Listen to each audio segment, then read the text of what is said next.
Hello and welcome to the Inbetween podcast. I'm your host, Joe Score, and I'm joined here by Tony RT. How are you, Tony? Bonjour, I'm doing good. It's not chucking it down like 2 weeks ago. And that you love to hear, right? Yeah, Anything you want to talk about this week before we get started? There's a lot of news this week. We had a Nintendo Direct. Oh, Tony, what's your favorite things yeah. to talk about this week before I Well, I mention all was the topics?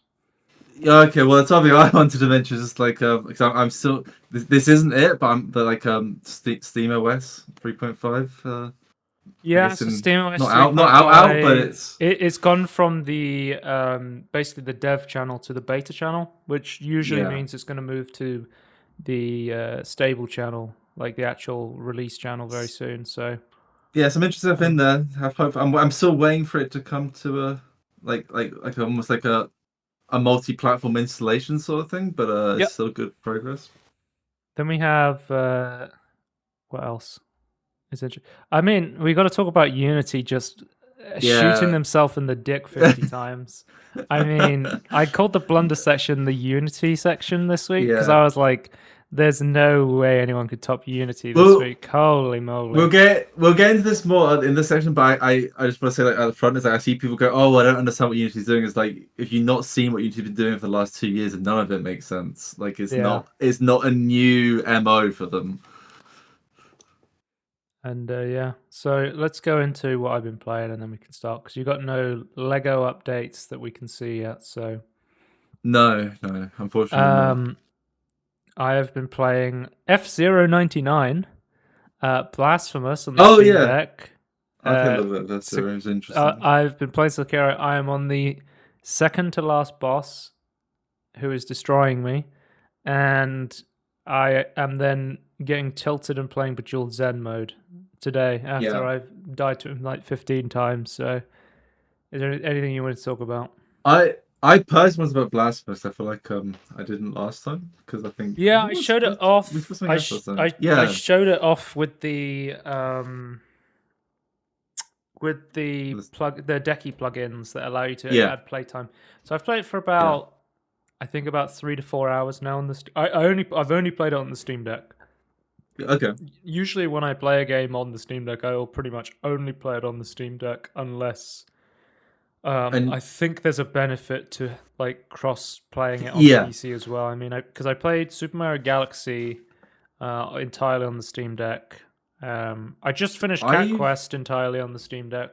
I have never played okay. Unpacking off this. Not Unpacking. What's it called? The chef one. Overcooked. Oh no, the other one. The other one. I don't know then. What is it A called? chef game,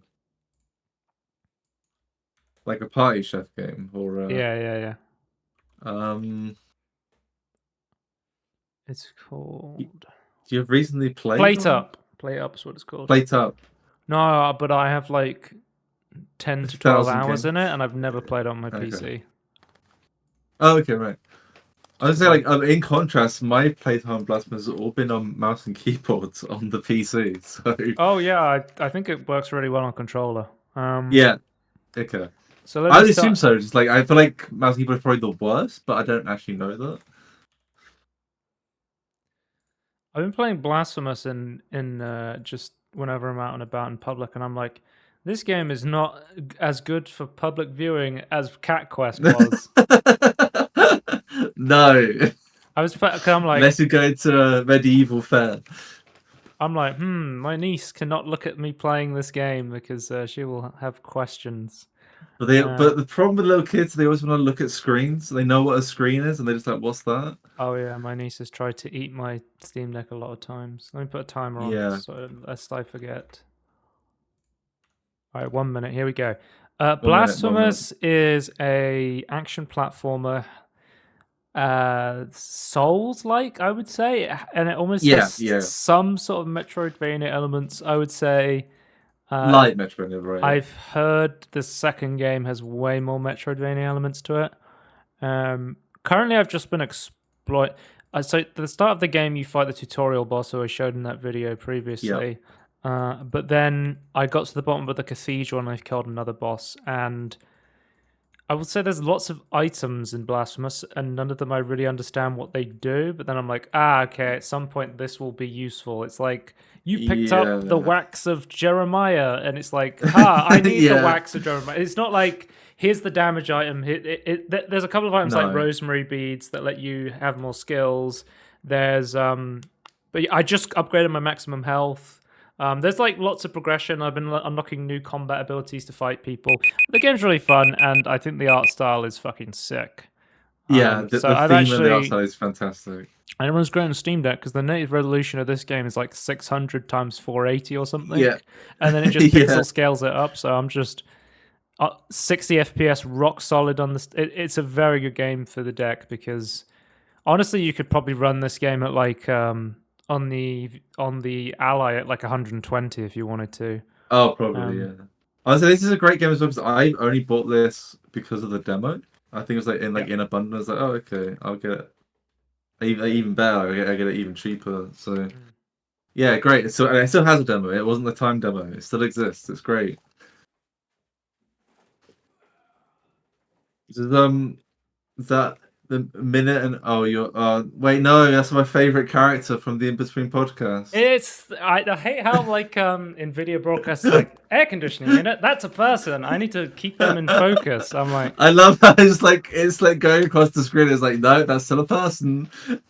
guys, we need to you know they trained ray reconstruction on Yes. 5 times the details of DLSS 5 times, yes. They need to train NVIDIA broadcast on 5 times the air conditioners so we can cut those out. Unless, right, and this is a deep state theory. Maybe they know that they're sentient. Like it's a whole thing where it's like, well, we're gonna recognize the robots. Yeah, I don't have Blasphemous on Steam. I have it on Amazon Prime Games, and I installed it through Lutris. Yeah, I keep forgetting. But confuses me. It just acts like a Steam game. There's not really any difference other than I have a third-party plugin to just back up my cloud save, and then I can move it across to my PC if I want. So yeah. Yeah. Oh, I was saying if you want to try it, there's a demo for it. You don't have to like try and get it for free. Although, well, I know Blasphemous is becoming quite popular now because Blasphemous 2 just came out. Yes, and lots of people have been playing that. And I've heard Blasphemous 2 is really good. I also heard in Blasphemous 2 the spikes don't one-shot kill you, so that would be nice. Ooh, interesting. Because in Blasphemous 1, there's a lot of platforming, and if you touch spikes or you fall off a cliff, it's an instant kill.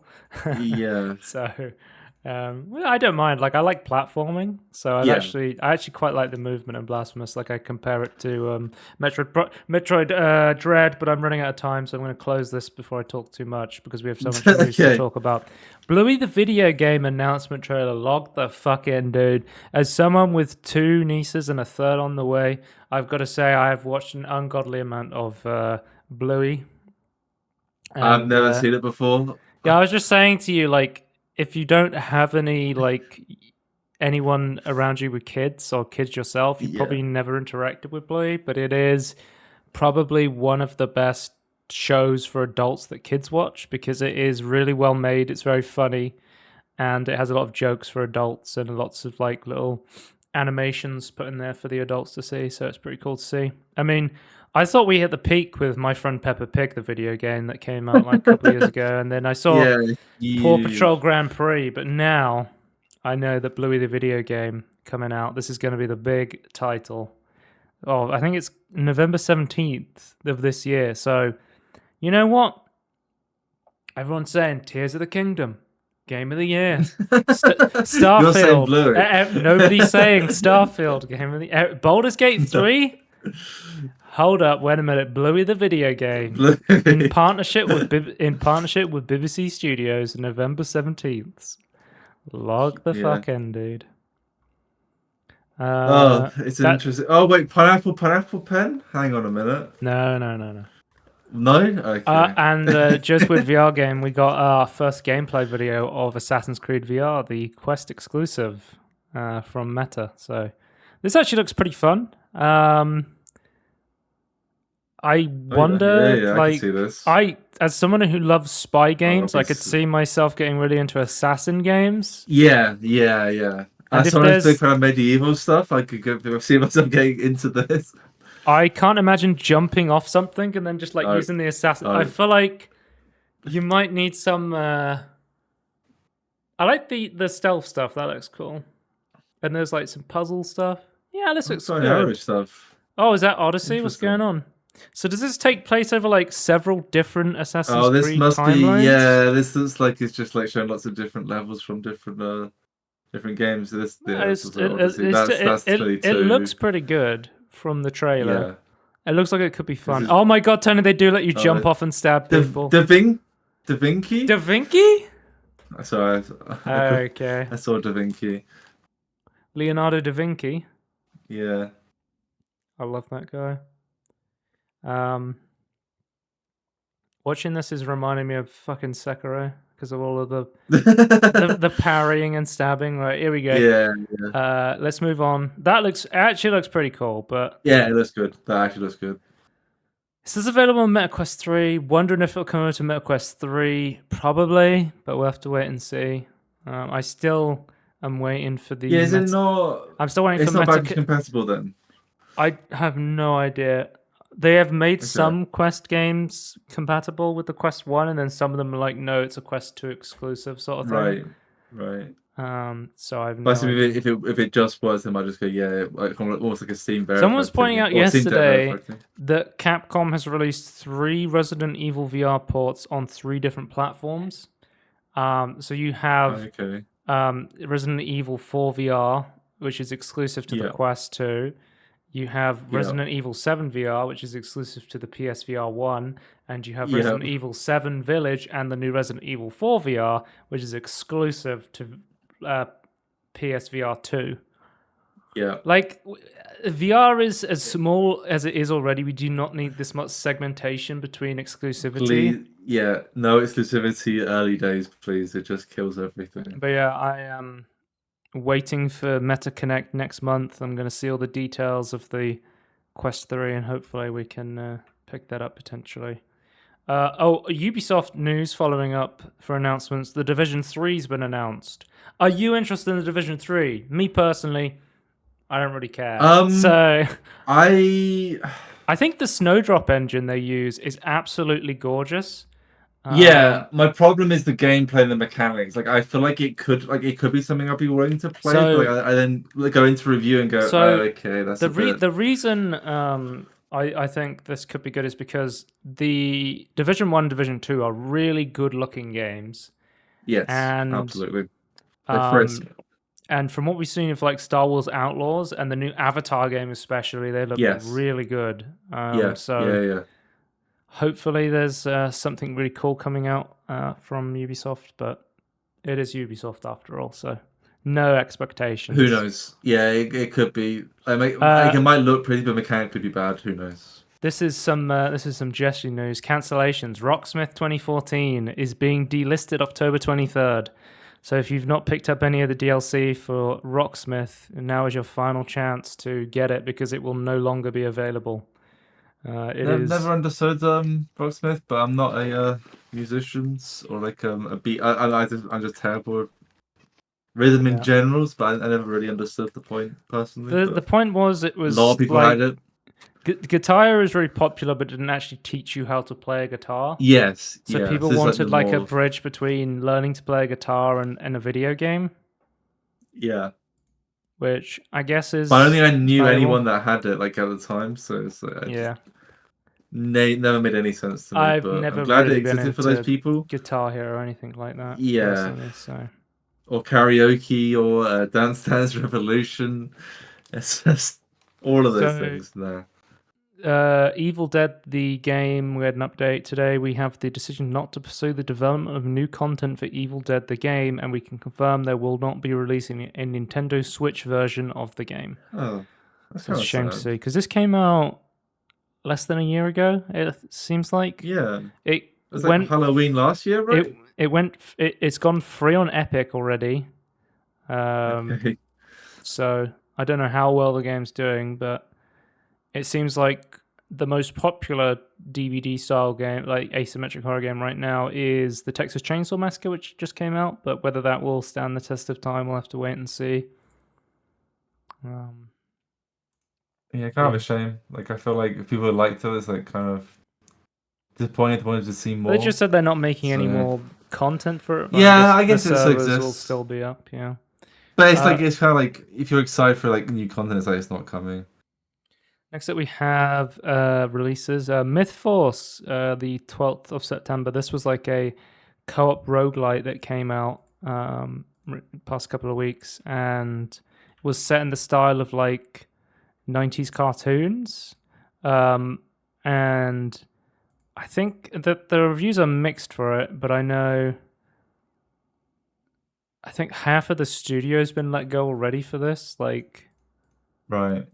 I think that there's been some layoffs already, but I think it's always a shame to see when somebody comes out with something that looks interesting, but Yeah. I don't know. Yeah. People are saying it's a lot of nostalgia, but the gameplay is lacking. That's what people are saying. Okay. Right. So that's kind of a shame. Yeah.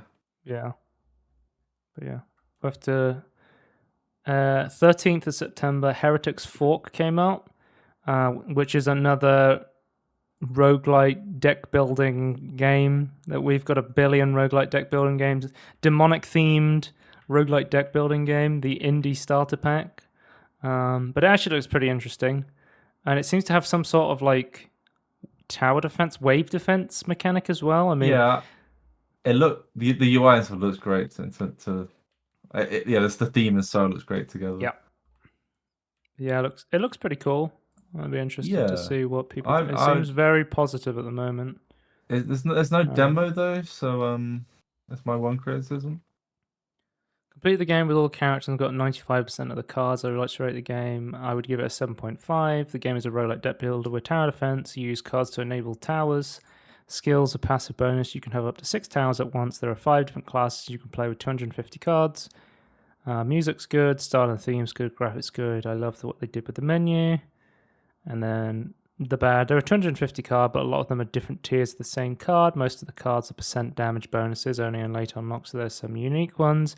The Onager is pretty bad. Sticking to a single damage type is the best because there's very few damage interaction between damage types. Towers are very basic. So the Right. game is unique, but at the same time lacks depth. That seems like a Mm-hmm. pretty thorough review. Oh yeah, this some might be worth checking out though. Not everything Gunbrella has to be came super out deep. on the 13th September. This was one Oh, of my nice. favorite demos from Devolver from the Demo Fest. It was essentially a Metroidvania where you had a gun umbrella, and it was fucking amazing. It looked really fun, yeah. Just watching it. But yeah, let's have a look. What people are saying. Very positive so far. Who was it made by? It was Doinksoft. Did they do Gato Roboto or something? Yeah, Gato Roboto was the other one, which was a Metroidvania as well, I They're believe. called Doink Soft, did you say? Doinksoft, yeah. Okay. Emphasis on the doink. Yeah. Yeah, doink. Gato Roboto was a Metroidvania. This one, Wait, is doesn't. this related to the Doink coin? Yeah, Doink Coin. Yeah, there's a huge relation to this. But from when I played the demo, it was very much sort of atmosphere of like swamps and bayous and stuff like that, and then you would go into like this Yeah, yeah. fast-paced gun shooting and movement gameplay, and then there was like some sort of weird cult activity going on. It was very intriguing. Excited to try this one out fully. This is the type of game people are going to keep recommending to you, and you may wishlist it and read the Steam reviews, but for whatever reason you'll put off buying it only to get the strange urge to try it out years later, buy it, love it, and regret you didn't play it sooner. That's the top review. Yeah. So look, Is this not the demo's not up anymore, is it? It was like just during the it's still a demo. There is still a demo. There is, okay. Yeah. So if you want Oh to try yeah, this yeah, one out, okay. That's good. Again, it's like I think we are not playing the full game, but like it's like it felt like a good slice, a big chunk, like a good chunk of gameplay to like know somebody's if it's saying like one of for the you or negative not. reviews here was saying they felt they lost direction in the middle of the game, which could be Oh, a okay. negative there. So I don't know. Story might not hold up, but gameplay might continue. One thing I will say, I've been playing Sekiro recently, and I haven't for a single second stopped and gone, "Oh, this game needs a map." which is No. kind of nuts to think, because I feel like with any other game I was playing, I would immediately go, I don't know where I'm going, I need a map. But I've been playing that game and I know exactly where everything is, and I've never had to stop myself and go, oh, I need to look at a map and try and figure out where I need to go. I don't know. But I think if you have like really tight game design, you can actually afford yourself these sort of stuff where the player's never thinking and stopping and going, wait, actually, I'm not really sure where I'm supposed to be going. I want to say FromSoft might be the masters of that, or maybe not the only masters, but like I feel like FromSoft is like the master of like the soft hand story and like they never go, you need to go here and do this. Like there's so many characters where you just watch what happens to them, and it's never like direct. There's very few cutscenes. But yeah. Umbrella looks sick. Super Bomberman R came out and it's got some mixed reviews from the 13th of September. Don't buy if you want to play online modes of your choice. I bought this game just to play Battle 64 and give Konami support, and they deserve to try and push this vulnerable IP that I love, but venerable, I think that says. I have to effing wait timed rotations for online mode, really. Oh, okay, so with this game, there's a rotation of the game modes, and if you want to play a specific game mode, you have to wait for the rotation to come to the game mode you want to play. Okay. Excellent. That's kind of sucks. Self-posting, yeah, like I think people are saying that it seems people like the game modes, but they wish you weren't limited to which game modes you could play. Yeah. Okay. Dune Spice Wars came out. I thought maybe you'd be interested in this one. It's a 4X real-time strategy game. It's got some mixed reviews though, which seems a little bit disappointing. Let's have a look. Someone says the game is fine, but boring as hell. Yeah. The game is too much like Civilization, lots of politics stuff, stock market, and in the form of actual combat action. I was hoping for a remastered version of Dune 2, but this is not it. I don't think it's ever like advertised as like another like a Dune like that old Dune game. Okay, so the game doesn't even have a campaign right now in the early access period. Okay. Yeah. Yeah, I was curious to see what the mechanics are like. I want to see the mechanics and see if it's like worth. Is it worth investing my parts of my brain to keep track of a game or not? I'm kind of curious. I've not looked into it properly. I didn't realize it was released in the early access state. Yeah, it's in early access, so maybe it'll get better. It seems like the devs put out a roadmap of the stuff they're going to work on. So. Yeah, let's just see how it goes. It could be like a surviving Mars thing where it's like kind of boring. Speaking of From Software, we have not From Software. We have Lies of P. We have the spiritual successor to Bloodborne, some would say. I have been watching a lot of this on Twitch, especially people like Asmongold dying to bosses 50 times and me sitting back and laughing and going, ha ha ha, can't be me, and then getting my ass kicked in Sekiro. So it seems people are very positive about this game from what I've heard on Twitch. I know people really don't like the repair mechanic. So if you don't know, your weapons have durability, and then mid-fight you'll have to like grind them to get the durability up. That mechanic seems kind of shit. That's very Monster Hunter-esque. And then another thing people were saying was the game's very hard, but it's like a lot of the enemies will have non-telegraphed attacks that will just like grab you and like throw you, and you have to kind of try and there'll be an attack that's like a punch, but it'll have the same wind up as like a grab, and you won't be able to tell the difference. So the telegraphed attacks, like there is like red attacks where the enemy will go red and be like, this is a really big attack. It's nice to see that you can parry everything in Lies of P. Like there is that option to be like, there's an option for it, yeah. If you can perfect parry this big attack, you can parry it, which is nice to see. That's cool. Yeah. But yeah, it seems mostly positive from what people have been saying about it. I think from what I've heard, people are almost comparing it to like saying some of it's kind of like Dark Souls 2, which is maybe not a good comparison because I believe Dark Souls 2 is the bastard child of the From Software Souls-like games. So I don't know. Some people really like that game, and then some people really fucking hate it. But from what I've heard, apparently the PC version is one of the best PC ports of the year. It is like genuinely a very good PC port. There's a pre-shader compilation step that actually does something, unlike the Jedi Survivor one. The meme one. Yeah, and yeah, it seems like it runs pretty well on most systems. So, seems people generally like this game. Again, And it's a on great Games style. Pass. I wonder if if you had Game Pass randomly, you could load this up and play it one day. I don't know, but You have to install it first, but you would have to have finished playing, Atomic Heart or one of the other games on Games Pass. no, I Like, think you can just download it and just play it out of order. I think it's no, fine. no.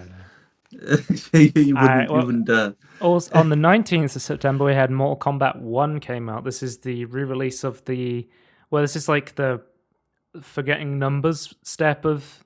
Well, we had Mortal Kombat X, right? Was the last one, I think. I want to say that's the last one. Yeah. So we're like, oh fuck it, numbers don't matter anymore. Yeah. And we're back to Mortal Kombat 1. We've gone back in time. Yeah, so is this a remake of the? I don't. No. I actually have no idea. No, it's just starting again. It's just their new game, but they were like, oh, there's too many numbers. Let's just start again. Also, what's weird is that normally you don't have the number in the first. It's. I'll tell you one I'm thing so I know confused. about this game. They got Megan Fox to do a character. I saw this on It's huge. on Reddit or something, and I was like, okay. Apparently, Megan Fox is a huge Mortal Kombat fan. I did not know that, but yeah, apparently that is a thing. Is she a fan after being paid or before being paid? No, I think just I mean, Before, celebrity okay. endorsements. I have no idea, but I like the duo system in this game where you can call in another character to come fight people. I think that's ever since I played Multiversus, I thought that was I think they've refined that over time. Having a duo mechanic is a pretty cool thing. Or like Naruto Ultimate Ninja Storm Shippuden or whatever has like a duo mechanic where you can call in another fighter that I've played on the Xbox 360 years ago that I borrowed from a friend. And never gave it back. No, I did. You did, okay. I lent him my copy of Azure's Wrath, which is Yeah. a fucking wild game that is basically cutscenes for the entire game. And he was like, "Oh, well, you can borrow Naruto." I was like, "Sure." And then I gave it back to him because I was like, "I'm selling my Xbox to buy a power supply," and because my power supply blew up in my PC, I was like, "I can't afford to buy a new one. I'm just going to sell my Xbox and all its games to get a new one." And it was worth quite a bit, but I was like, I don't know, in this game, I got to give it back to my friend. And by the time he gave me back Azure's Wrath, he was like, "Oh, here's Azure's Wrath. I borrowed this and I forgot to give it back to you. Take it." And I was like, "Just keep it. I don't own an Xbox anymore, so it's useless to me." And he was like, No. I don't have an Xbox anymore. And I think I ended up giving it to Andy. I was like, "You have an Xbox. You should play Azure's Wrath." Halo Andy. Yeah. I saw like a stream of somebody sponsored to play this game, and they basically went and watched all of the finisher moves, which I think is the part of the game I'm most interested in, seeing how creative they get with the finishers. Yeah. Disappointed not to see any friendship finishers. That's always my favorite finishers in Mortal Kombat. Do you know about friendship finishers in Mortal Kombat? No, I don't know much about Mortal Kombat. So I've watched some stuff, but in the original Mortal Kombat, there was like an Easter egg where instead of inputting a fatality, you could input a friendship fatality where you would make friends with the other person in an interesting way. Yeah, that's kind of cool. Yeah, and I don't think there's friendship finishers, but I could be wrong in this one. If there is, that would be fucking awesome. Yeah, I can't see it. Yeah, it doesn't appear that it currently features friendship as finishing moves. That's kind of a shame, but the game looks pretty alright. 20th September, Party Animals came out. I feel like this was like a really hyped up game. Lots of people wanted to play this. It was like the next big Gang Beast games where it's like jelly physics fighting with friends. Okay, that's why. It's a big like party game basically. Yeah, I was kind of confused by some people that I were looking forward to. I was like, it's not my sort of thing, so I was like, just trying to get my head Well, I around think it, it's trying to understand it. also another one that's out on Games Pass. So if you wanted to just Uh, try this one out, you can just try on yeah. Games Pass. Seems like it was very popular among streamers. There was a Twitch Rivals tournament. The game seems okay. It seems to do a lot of things that I think are more interesting than what Gang Beast did, where you have like a game mode where instead of just hitting each other and throwing each other off the map, which is the Gang Beast formula, there was a game mode where they had these arcade machines, and basically you had to fight to get on the arcade machine, and then you'd have to collect the coins on the arcade machine, and the team who collected all the coins first won. But the whole time you're in the arcade machine, one of the enemies can come and hit you and knock you off the machine, so you're constantly going on and off this arcade machine, and that's how you score points. I thought that was super interesting. Okay. I liked that if you don't fight hard enough, there's like a circle that comes in of ice that freezes you to like force you to fight to stop infinite matches, which is a really nice quality of life change. Yeah. And also another really quality cool. of life change that's cool from Gang Beast didn't have.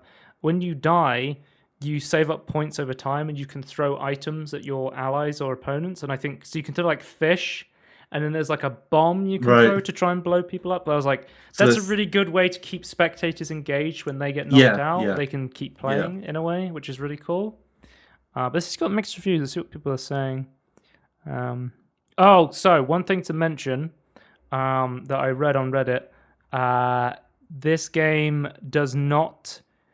It advertises local co-op hot seat, but it cannot be played offline and requires an always online connection, which is really a shame to see. With this sort of game would be perfect for like an offline couch co-op game. Yeah.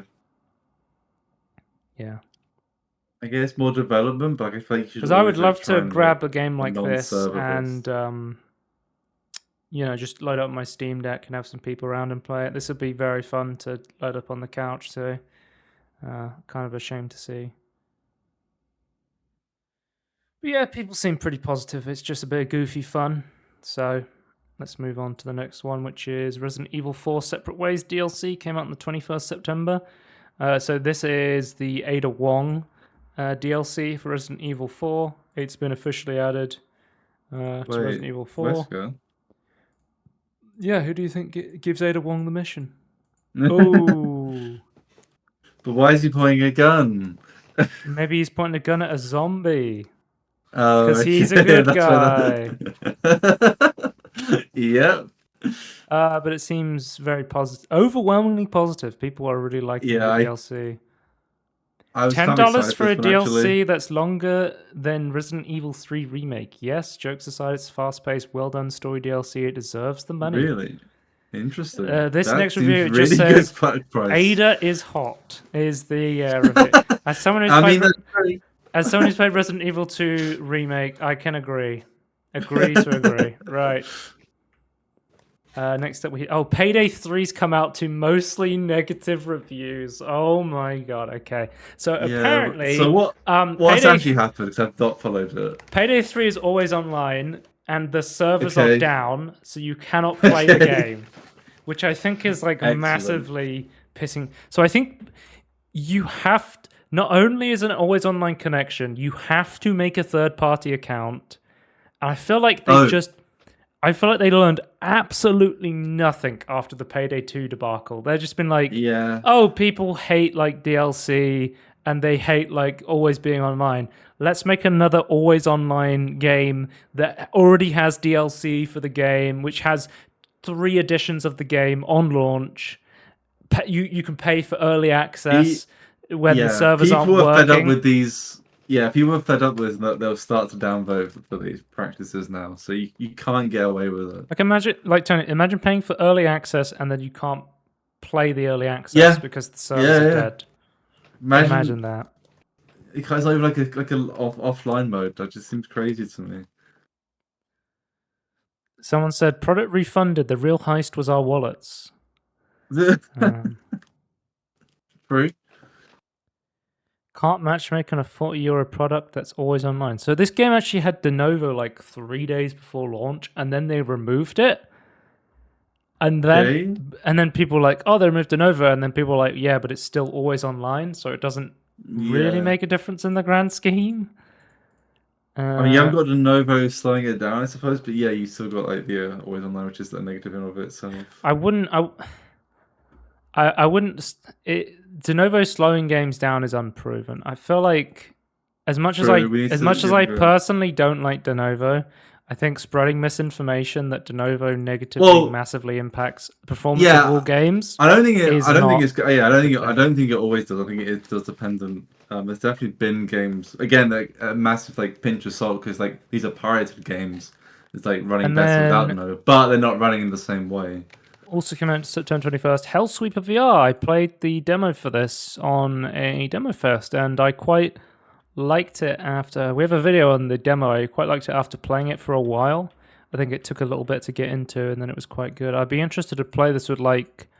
I think I would be less pissed off if I had joysticks. I'm always going to say this, but when it Right? comes to these big, like, fast-paced movement VR games, playing on Yeah. Vive ones is going to piss you off no matter who you are. So, Yeah. but I thought genuinely there was a lot of fun to be had in the game. It is a really cool game, and it seems like it's got quite positive reviews. So look, great carnage simulator, crazy good fun in a Doom-like setting, awesome roguelite. I pushed over 15 hours on the demo and cannot wait to see the rest of the game. Is it an early access? No, it isn't. What did you mean? 8 He out of hasn't 10 for played now, and it. I will come back with a full review with more hours in it. Already one of my top 5 VR games. Interesting. Right. I think when I initially But clicked on this, it said there wasn't enough reviews to give it a rating. There was only like 8 reviews. There's 64 now, so there's more people playing it. okay.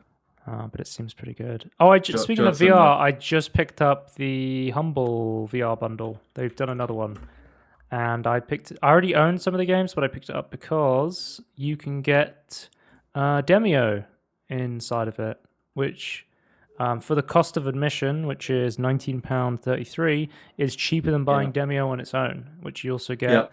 Grimlord, Propagation Paradise Hotel. I Expect You to Die Although 2, I got. which I already own.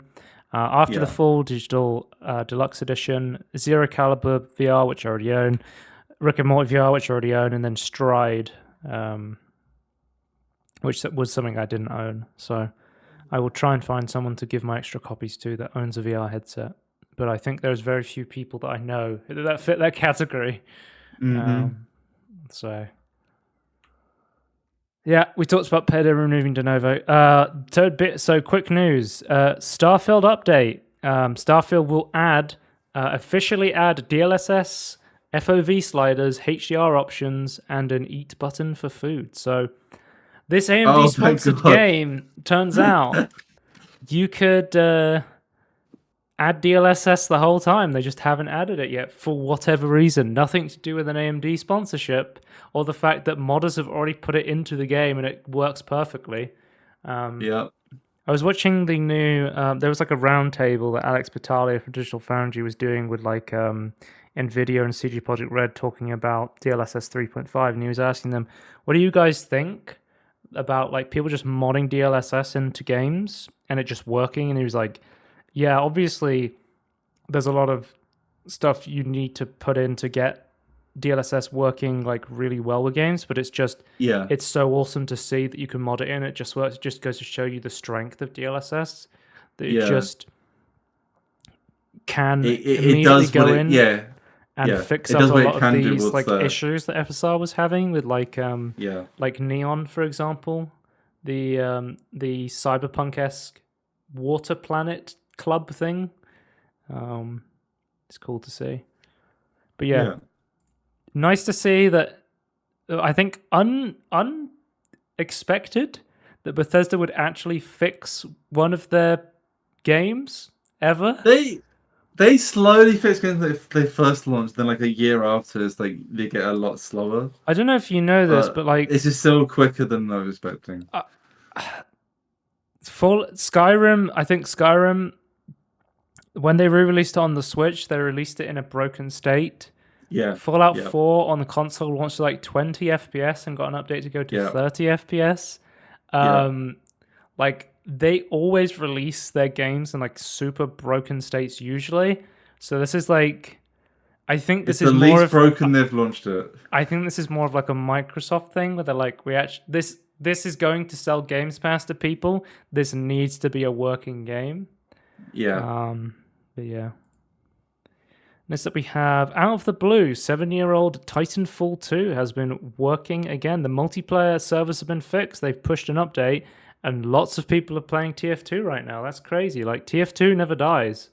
Like no matter how bad the bot problem in TF2 gets, like Valve will find it. I mean, EA, Respawn will Those find a people fix. working on Source find the way. Yeah. Jokes aside, it's really cool to see that people are able to Yeah. experience Titanfall 2 multiplayer again, because Titanfall 2 is such a fucking awesome game.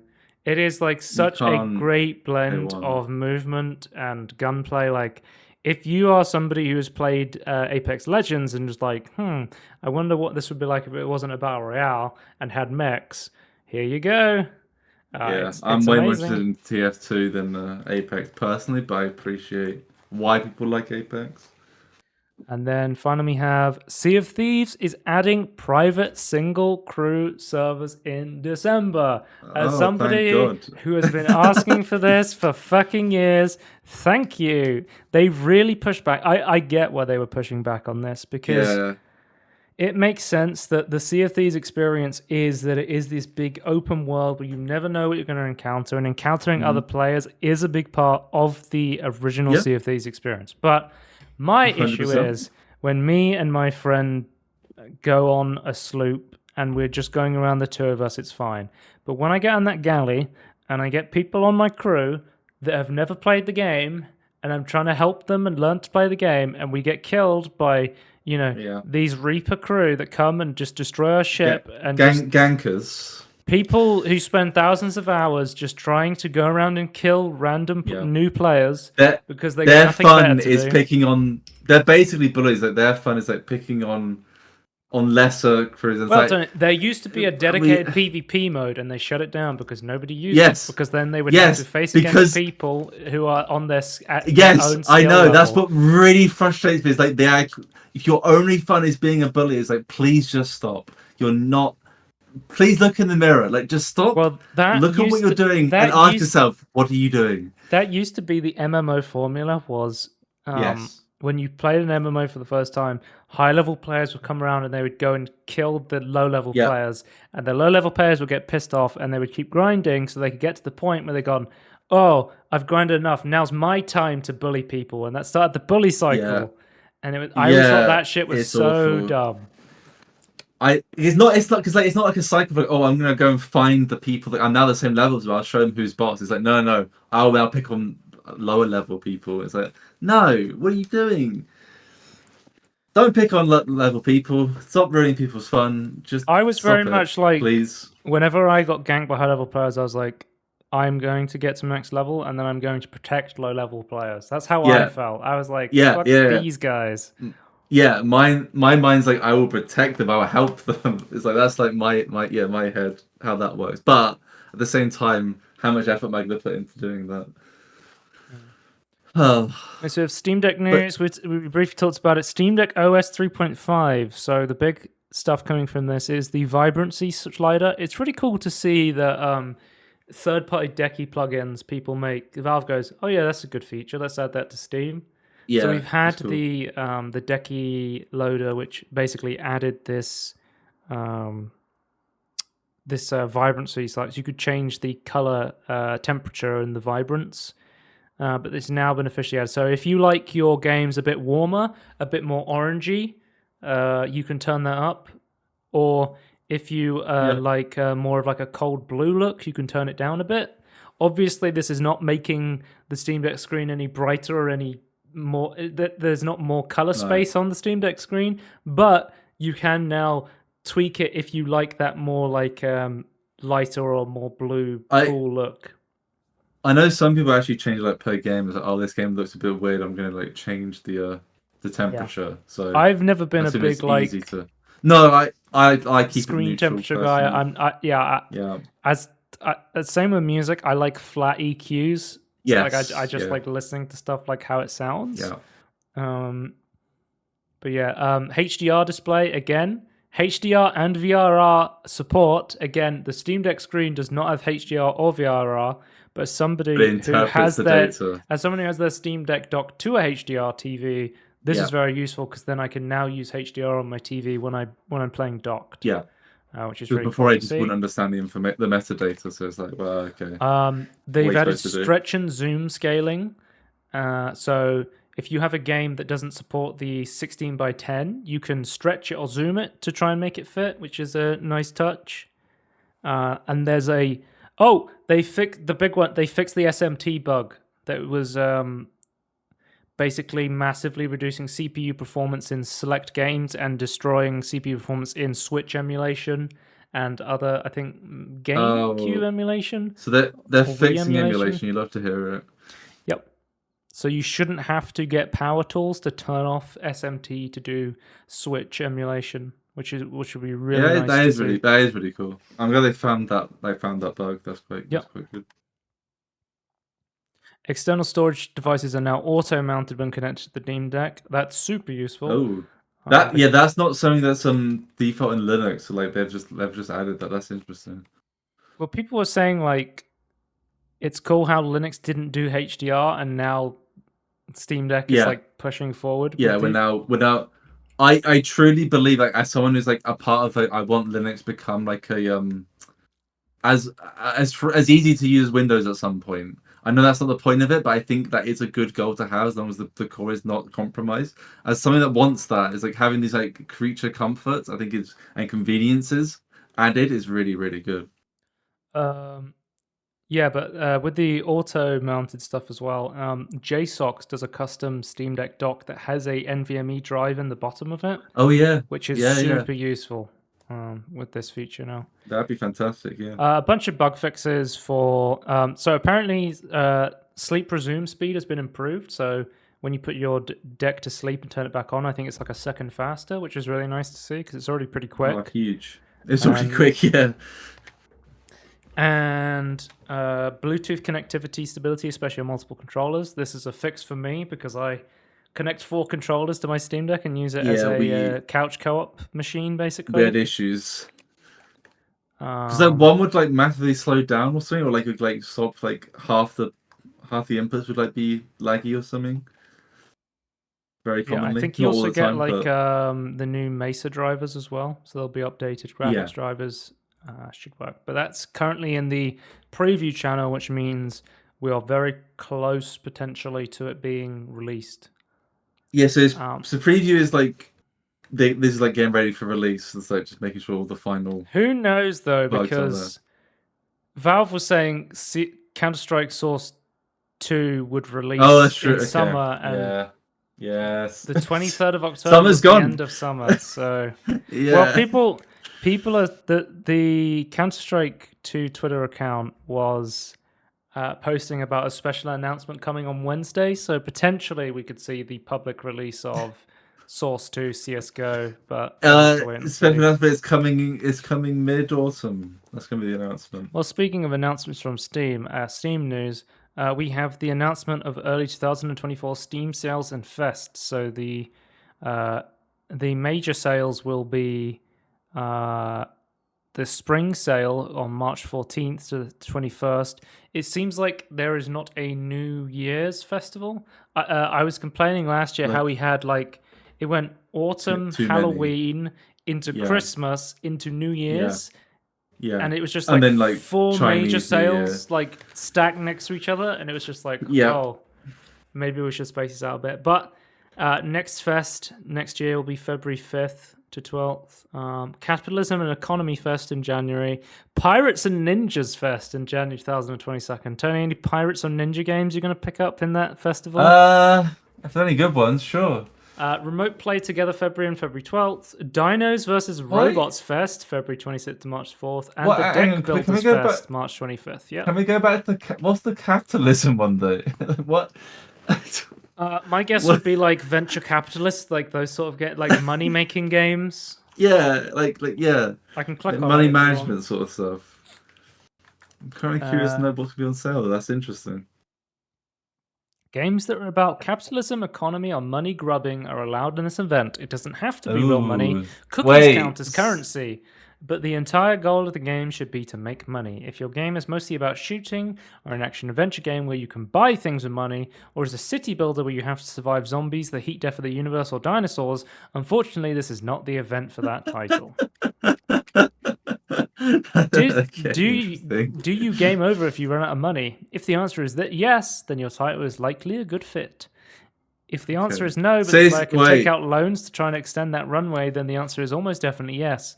If your game over while you have money, then it is probably not a good fit for this event.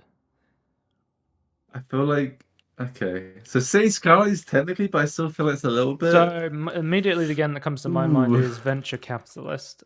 Yes, yeah, that makes more sense. This is like a exactly that. It's like criticism and the money thing. Yeah. Sorry, adventure as in an adventure. This is a advent. Yeah, sorry. Is a very popular like idle game. This has the capitalism tag on Steam, Tony. So let's look at some capitalism games. GTA 5, I feel like would fit into this, but probably doesn't have it. Okay, so Monopoly is an obvious one. So possibly. Any EA title, Madden being on there is probably good. I mean, Madden, you manage the clubs of money, that makes sense, but any EA title would fit. Luck Be a Landlord, we talked about this previously, that's a very good one. Cruelty Squad is on there. Technically, there is like a pretty immersive economy in Cruelty Squad based on fishing. But I don't know if this would count for the first. I mean, Space Organ Trader would be a very good one. Space Warlord Organ Trader is a game entirely about trading organs on the black market and trying to get the most money out of them. This game would be a perfect fit for this festival. Really, really cool game. Let's move on. Steam client beta update has just been released, and they have released a bunch of gyro improvements. So there is a new gyro mode called Gyro to Mouse. This is a renovation of the gyro as mouse mode, so you can emulate a gyro controller to just basically input as a mouse, which is really cool to see. There's also fixed roll axis on Steam Deck for Legacy as mouse. Fixed delay input when opening the standalone on-screen keyboard. Fixed Razer Wolverine 2 Pro DualSense Gyro. There's tons of gyro over Bluetooth improvements. So this seems like they're massively improving gyro on Steam for stuff like Steam Deck and especially the DualSense controllers, which have gyro. Yeah. I don't know if you saw. We'll talk about it later, but in the leaked Microsoft stuff, there was a revision of an Xbox controller that had an accelerometer in it, but an accelerometer is not necessarily gyro. No, it won't. So yeah, some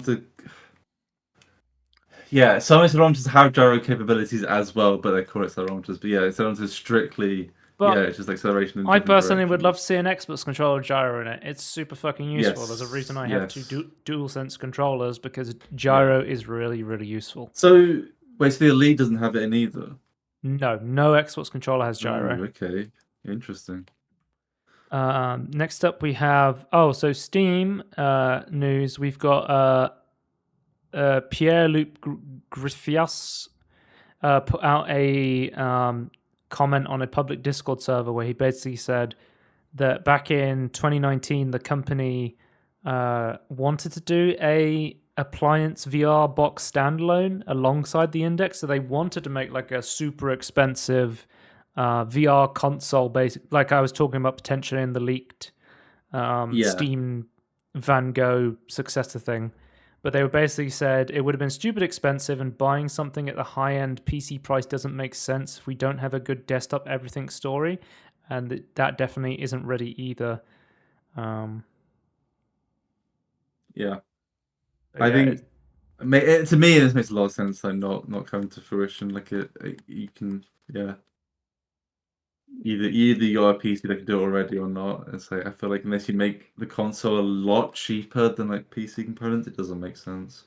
But yeah, it seems like there was at a time a plan to make like I'm assuming like a Linux VR like Steam Decky system where you would basically have very high-end graphics that would be like a companion piece to a VR headset, so you could bundle together high-end I VR gaming without having someone yeah, have to go and build their own gaming PC, which is not as easy as but just buying a box like this. yeah. But then I would assume it'd be like almost maybe not only, but like primarily be only for VR. And it's like it has not many other useful applications, or like all the applications do exist, like wouldn't be as good as just having a PC. So Let's move on to the that makes blunder sense. section because we got to keep rolling. There's a lot of news. Not the main blunder There is section. one non-blunder section. Fables creator places Wolf Among Us universe in public domain amid clash with DC over Telltale adaptation. So, U.S. Is this author, just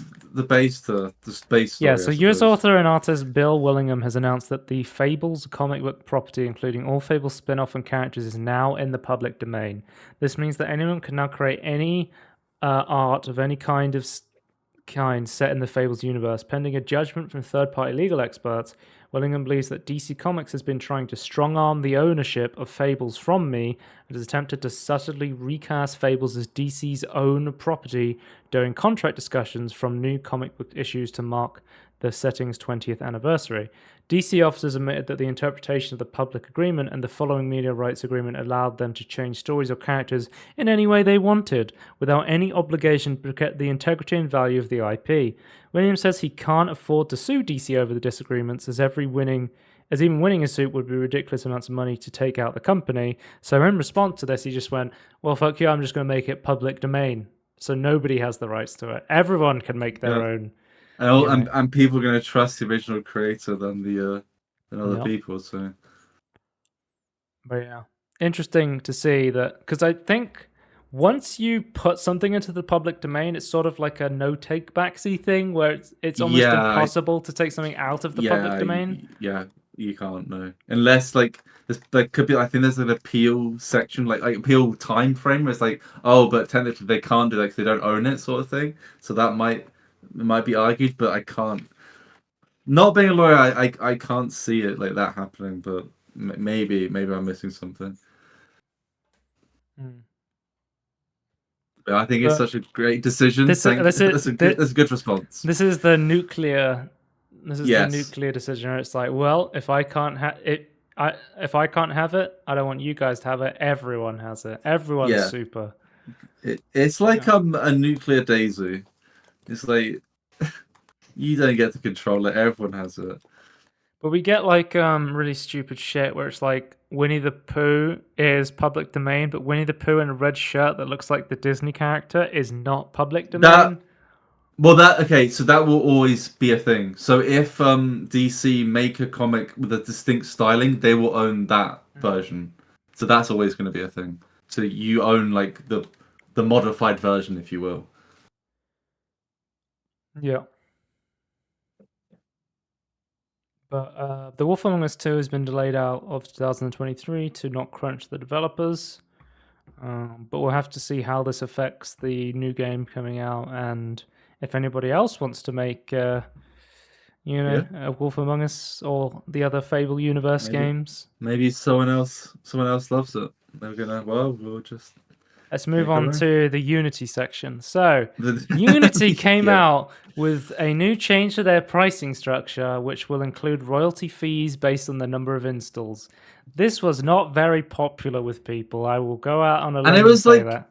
Retroactively as well. It's like I don't even think that part's legal. It just seemed like so dumb and like just massively stupid. I know you've just been doing stupid stuff, but so there was a money threshold. So after $200,000 or an install threshold, if 200,000 people installed it, this would invoke Unity's cut, basically. So they would take a percentage of every single install past that point, which was absolutely nuts.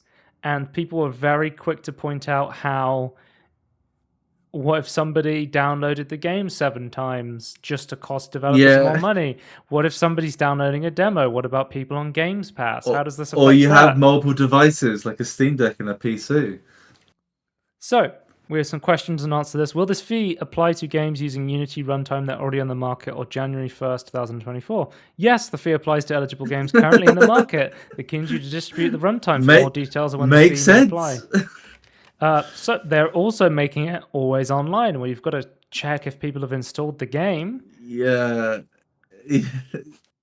So I assume these games have to update to have always online service. It's just starting in November, Unity personal users will get a new sign in an online user experience. Users will need to be signed into the hub with their Unity ID and connect to the internet to use Unity. If the internet connection is lost, users can continue using Unity for up to 3 days while offline.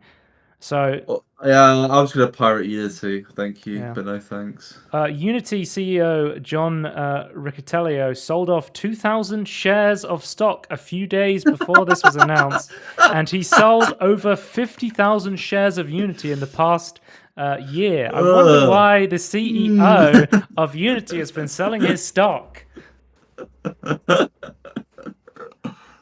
It's just such a shit show, isn't it? It's just... Is it? I don't know if the idea of like a monetary share for the games you sell after the third special is sort of like unreal. Like, it makes sense, but this way of going about it is like the dumbest way possible. I'm sure someone in the future is going to prove to me there's an even more dumb way. I don't know if you know about the CEO, John, previous CEO of Electronic Arts. I know a little bit, yeah. Yeah. So he's had some experience doing some money grubbing practices. Yeah. I think John's would make a very good fit for the Capitalism Fest on Steam. I think he is a very good. I think every single Unity game should be eligible for the Capitalism Fest based on this. Are they going to say be a great EA executive? That's a great title for this podcast. Unity Capitalism Fest. Yeah, that's good. That's a good one. That's a good one. Okay, so we've had some responses from developers who are quite miffed off. So we have Inner Sloth, the Among Us developers, announcing they will move engines if Unity follows through with this pricing. Aggro Crab released a statement on the impact of new Unity pricing with their new game, Another Crab's Treasure. Gary Newman, creator of Rust, running on the Unity engine, famously from Gary's Mod, talking about, let's not make the same mistake again. Rust 2 definitely won't be a Unity game. With the blog post, Unity can get fucked. That's such a good title. Cult of the Lamb, made on Unity, has announced they will be deleting the game on January 1st due to the recent Unity pricing changes. Interesting. So, and Mega Crit, the developers of Slay the Spire, put out a statement basically saying they basically disagree with everything Unity's doing. And my favorite part of the statement is, we have never made a public statement before. This is how badly you fucked up. That the developers of Slay the Spire were like, we've never made a statement ever, but Unity is doing something so unequivocally distasteful to the engine that we have to make a statement about it because it is so fucking brain dead. The fact that it's retroactive and even if it wasn't, it would still be incredibly dumb. But it's also retroactive and will make forced to make changes to games on the market. It's such a colossal stupid. It's just so stupid. It's like you almost have to take these games off and remake them to be able to make this make sense. It's just so dumb. Yeah. So Unity has regrouped regarding their new fee structure. So apparently they've regrouped to now say only the initial installation of a game triggers a fee. Demos mostly won't trigger fees, and devs are not on the hook for Games Pass, is some of the updates they've come up with. I wonder, demos mostly won't trigger fees. What does that mean? And also, they're still working retroactively. That's still so dumb. That's almost one of the worst. People responded with, the wallback is not enough. Only the first time is still utterly insane. Yes, so I agree. Unity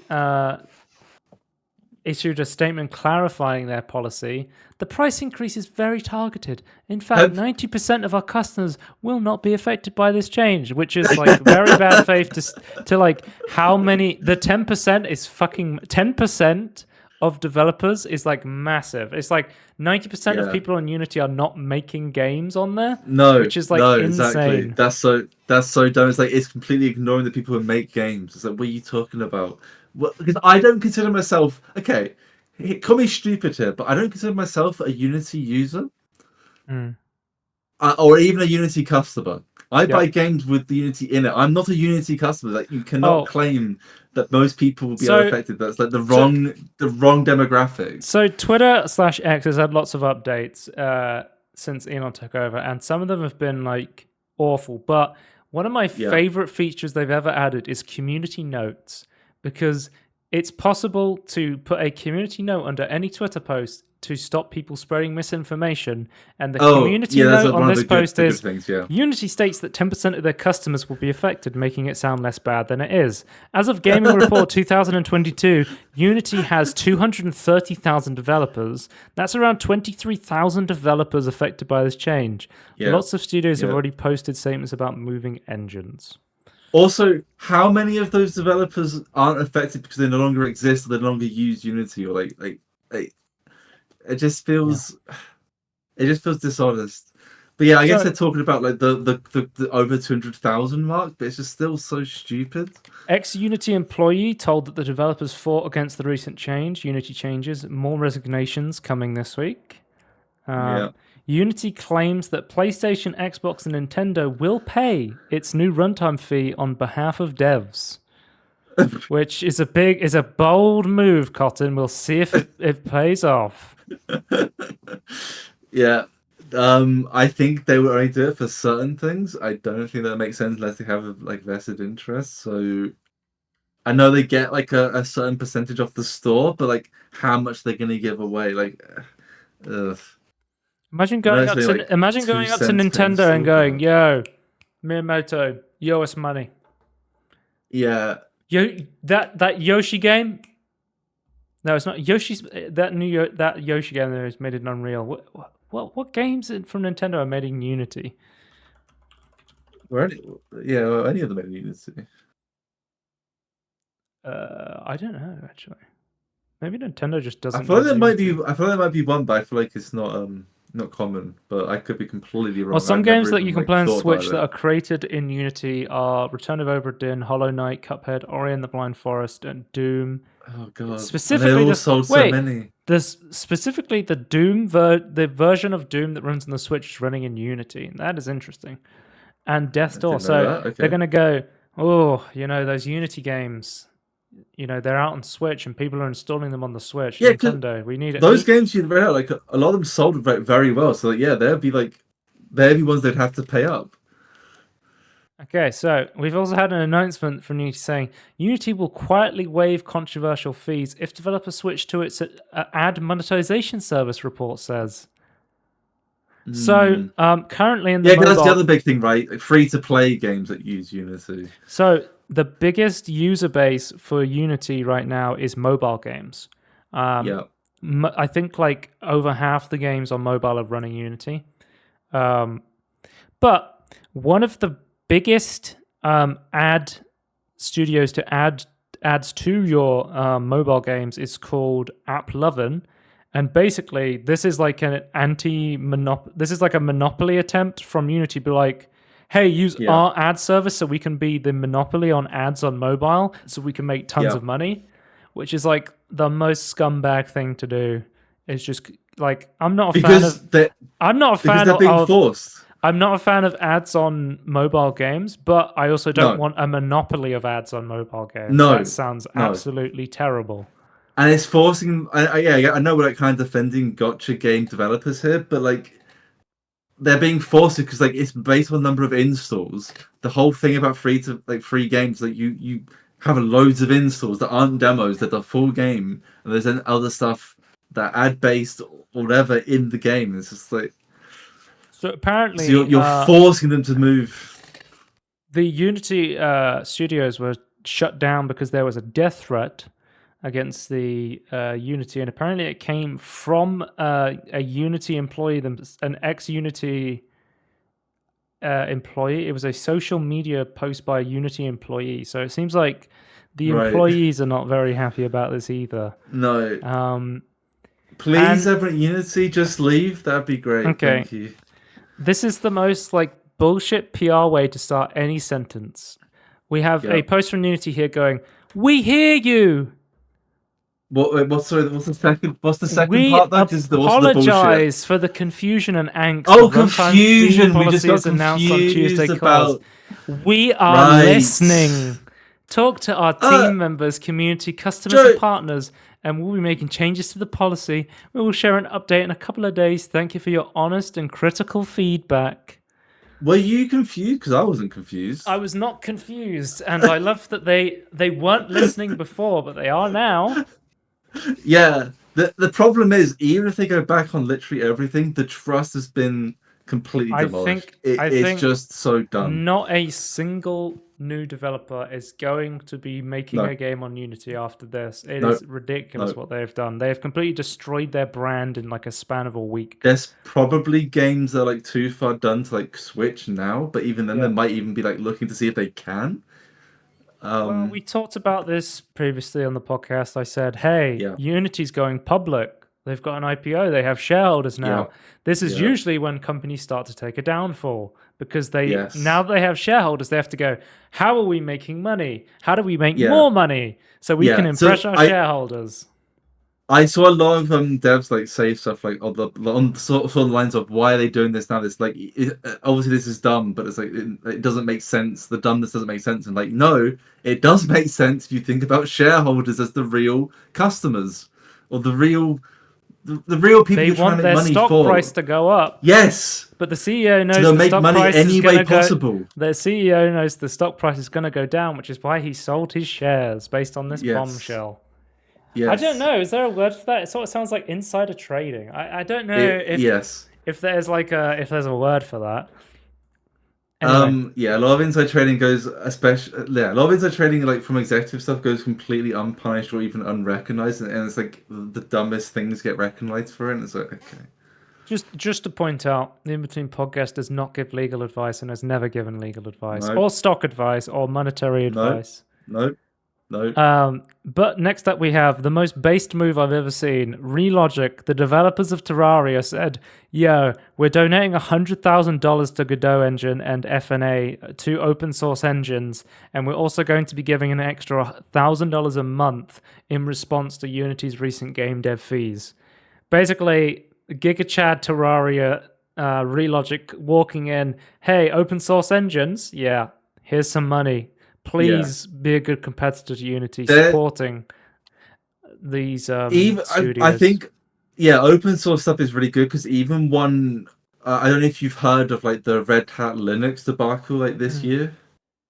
But what was the debacle? I didn't hear. So Red Hat, have you heard of CentOS as a Linux distribution? I know Red Hat is the main developer of the main Linux kernel, right? Yeah. And that's CentOS. CentOS is a massive business. I want to say more of a business oriented thing. It's stable. At least it used to be a stable thing, and then but they have a premium service, right? And they basically went back and we're getting rid of all their free versions and and then calling out in the community, being oh, you're just taking our stuff. It's been massive backlash against Red Hat. It's even when that happens in an open source project, it's because the base is open source from Linus Torvalds. What's his name? Linus Torvalds, yeah, something like that. Yeah, something like that. Because the base has to still be open source. It's you can still fork it from before their ownership and and catch up with another fork. So if something goes nuclear, you have a way out. It's I just think open source is you have to. It's just the way to go. Well, one of my favorite games of last year, Dome Keeper, was made in Godot Engine, and it runs really well. It's a good game. A lot of development people I watch are looking into sci-fi stuff in Godot. So I have no idea if you're supposed to pronounce it Godot or Godot, but I'm just going to keep calling it Godot. I have only ever heard it as Godot. Right. Okay. So I'm saying Godot. Fair. But yeah, really cool to see. It could be Godot. Who knows? Godot. But it was what was that word I was pronouncing? It was the KO the kangaroo I was pronouncing as... Oh, KO, yeah. I was pronouncing it as cow or something. I was pronouncing it wrong, and then I heard someone say it, and I was like, "Oh, okay, that's how you're supposed to say it." It made sense. Yeah. Let's move on to the next big news topic before we get into our direct. Oh, actually, there's another news topic as well. Microsoft leak. So the FTC ruling. A bunch of confidential Microsoft documents were completely leaked online. So we got to have a look at new Microsoft Series X consoles details, an enormous Microsoft leak. So there was going to be a die shrink for basically like a refresh of the Series X, where it would basically be like, you know how the PS5 got like a smaller die and they just re-released it, smaller packaging, basically let them cut costs by having a more efficient process. Which is quite common, like midway through like the life of a console. This new refresh would have reduced PSU power, a new low power standby mode, 100% recyclable packaging, increased use of PCR on the household, 6nm die shrink for improved efficiency, better Bluetooth 5.2, Wi-Fi 6E for better Wi-Fi, USB-C front port with power delivery, an all-new immersive controller. And I love this part. It would come with a 2TB internal storage, and I love this part. Same great price, $500. It's like, is it a great price? I don't know if it's a great price. It's an all right price. I'm not I mean, surely, if you're saving money, shouldn't it be cheaper for the consumer? Yeah. People reckon I'm saying more for the same. But a lot of people were annoyed by this refresh because the potential Series X and S refresh would be digital only. And they were in the slides. The refreshes always are. But they were talking about how it was like, oh, such a cute digital only console, and it was like no one has ever said that ever. Oh, I love my digital only console. I love how it's only digital. Yeah, it's that's so not. Cute. It's not. I think it's fine to remove it, but it's not a selling point. It's not a positive to have it digital only. But yeah, we would have having other inputs is much better. The Brooklyn Xbox Series X, which would be the cylinder, and then we would have the Elliewood, the Series S refresh, which would be the Slim Boy. But yeah, Elliewood. Just that's the code name, I guess. I don't know. Yeah, I'm just curious why they chose. I'm always curious. So I'm guessing Brooklyn is somewhere important for Microsoft, and then Elliewood is probably a street name, is my guess. Yeah, I'm wondering. I'm still wondering like which engineer got to name that. I assume it's the head engineers, but yeah, it's kind of. There's an Elliewood street in London. That's the connection. Yeah. Okay. I have no idea. No, it's one of the things like 10 years down the road that we get like an inside story that someone might ask a developer. But yeah, we called it this because of that. There was a leak of a new controller, potentially gyro. Was the big feature, sort of like, and they also showed off a slide. It was like it would become the new core controller, and then as well as the Elite, they wanted to make a premium controller. And if Elite's not the premium controller, what is a premium Xbox controller? It's gonna be $200, and it's gonna be like the PlayStation 1. But yeah, we also saw like there was like maybe future plans to make a handheld. There was potentially down the line they were wondering whether the next Xbox should be x86, like a ARM chip, or they should go with the new, like I think it was Zen 5 or 6 they were talking about, which obviously doesn't exist in the public yet. But yeah, they were thinking about doing like a dual compute idea, sort of like the Vision Pro, or what else is there that basically uses 2 different chips in order to do a dual rendering thing, which would be interesting. But we'll have to wait and see. It'd be interesting to have engineering. Well, they talked about like how they wanted like a unique upscaling. They wanted more ray tracing performance, stuff like that. And a lot of the stuff they were talking about, it was like, this is stuff NVIDIA's already done. And the biggest question I think a lot of people were asking was like, at this point, why is everyone sticking with AMD for consoles and no one is going to NVIDIA? Oh, because it's super cheap. They do, and my understanding is AMD do great deals for like mass production. All I'm saying is, Obviously, we're gonna have to wait and see how the new Switch turns out. But I think a full-powered Nvidia console would be so interesting to see, because I think it's exactly what games want right now. It has the raw performance, it has the ray tracing performance, and it has the amazing quality upscaling. So, yeah. Hopefully AMD can catch up, but like, at the moment they're not there, and the updates specified aren't So we really know basically this week, improving it. Xbox Game Pass made 230 million revenue in 1 month, and apparently most users pay for full subscriptions. I assume most people are probably forgetting to unsubscribe. Well, I assume that they're returning and can't use anything. They can't like use a deal or anything. Is that what's happening? But it seems like Games Pass has been growing. Based on these slides, it's been growing quite a bit. There was a big bump from 2022 to 2023, which is pretty interesting. Next up, we have Microsoft email from 2022 confirmed that Starfield was coming to both PS5 and Xbox, but obviously after the acquisition, it is no longer coming to PS5. So, surprise. Based on this leak, we've seen that The Elder Scrolls 6 will skip PS5 and isn't coming up until at least 2026. The actual game will come out. I guess end of 26 is 3 years away, right? Because how long has The Elder Scrolls 6 been in development for? It must be a really long time now. Yeah, it's been. Well, I don't know if it's been. They announced it like 3 years ago or something like that. Yeah, it's something along those lines, and I have a funny thing that a lot of the.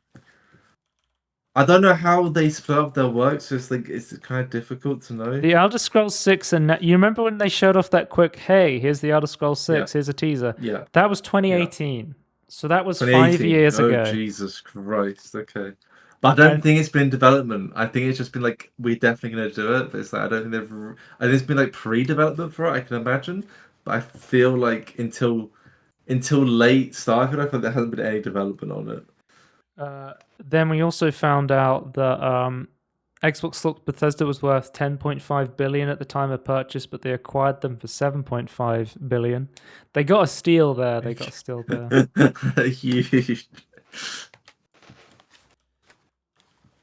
Let's see if I can find it. They had like a evaluation thing where they had a bunch other people they wanted to buy. Yeah, they like valued. They had a value on Valve. They had one on like Nintendo. Basically, they said they wanted, like, I think Phil Spencer said his dream acquisition would be Nintendo, but they have too much money and a hostile takeover is not the play. There is no way Nintendo would ever agree to that. Nintendo would be a career moment. We've actually heard that they had a meeting with Nintendo before, and Nintendo basically laughed them out of the meeting. Well, if you're profitable, you don't need any more money. Like, what the fuck are you doing it for? Like, based on the projected income of Nintendo, they make so much fucking money. It's insane. Because even Microsoft would struggle to buy them. Yeah.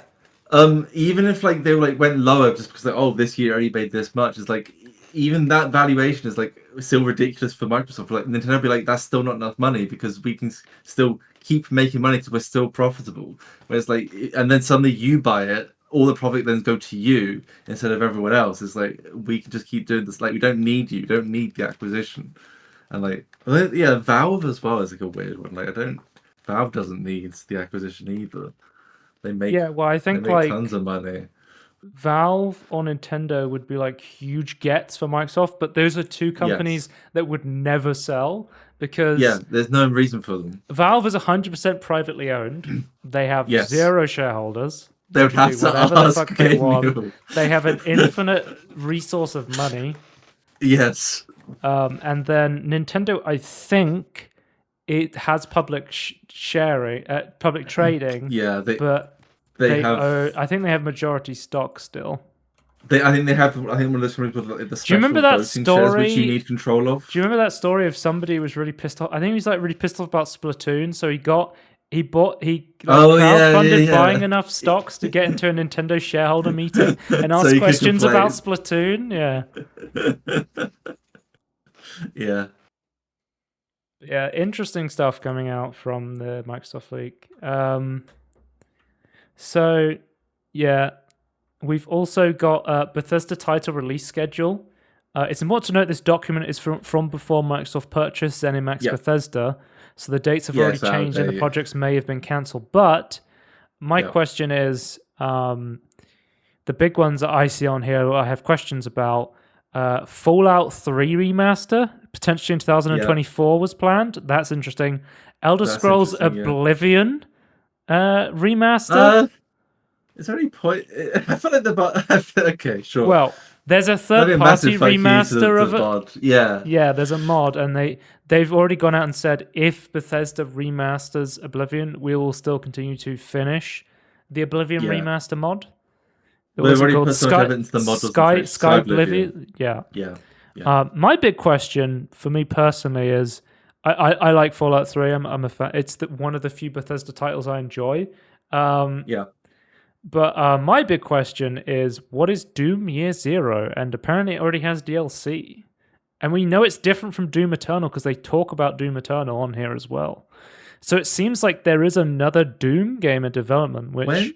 When did Doom Eternal come out? 2020, I believe. Let me check. Interesting. So they were planning pre-production before. Yeah, 20th of March 2020, Eternal. and then Ancient Gods Part 1 came out in 2021, I think. And then I think Part 2 came out in 2022. Let me double check though. Ancient Gods Part 1 came out in 2020, and then Ancient Gods Part 2 2021, I guess. Yeah, 2020, the next year, because I know there was a big gap between the DLC. Right. But yeah, they've already got some DLC for a Starfield planned, apparently. I'm excited to see what DLC we get for Starfield. Yeah, Creation Club stuff, hopefully. Tony, don't you worry, there's some Elder Scrolls Online expansions coming. We cannot wait. Yeah, they've probably already been in. What are they called? It just says Elder Scrolls Online expansion. That's what it says. Okay, we probably already had them then. Because, some of the interesting things, apparently there's already a Ghostwire Tokyo sequel planned.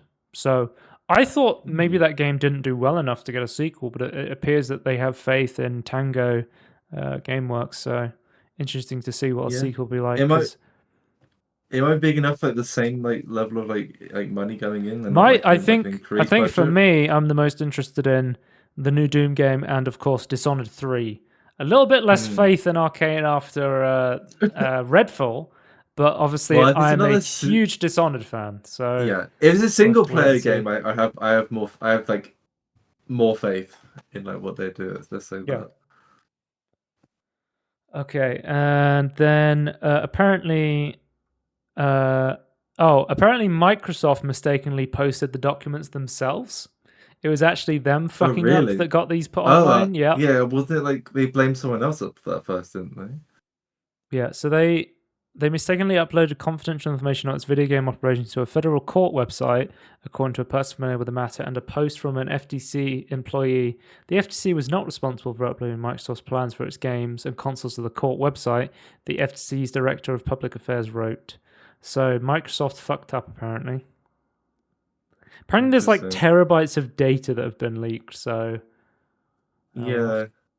Obviously, we had a statement from Phil Spencer saying that he's seen the conversations around the old emails and the documents. It's hard to see our team's work shared in this way because so much has changed and there's so much to be excited about right now. And in the future, we will share the real plans when we are ready. It'll be interesting to see how much of this is stuff that was pie in the sky and how much was bang on, we've committed to this, we're going to be doing it. Yeah, because do you remember Jensen's prophecy, the NVIDIA GeForce Now leak that basically predicted every single PlayStation port coming to PC? Yeah, is that like one of those? Just like all of those Will there come be a true. Phil Spencer prophecy of the Xbox Brooklyn or whatever the hell's coming out? I'm looking forward to Dishonored the. What's 3 the and other? What's the other uh, one? Earwood or something? What's it called? Elliewood. Elliewood. Yeah, Elwood or something.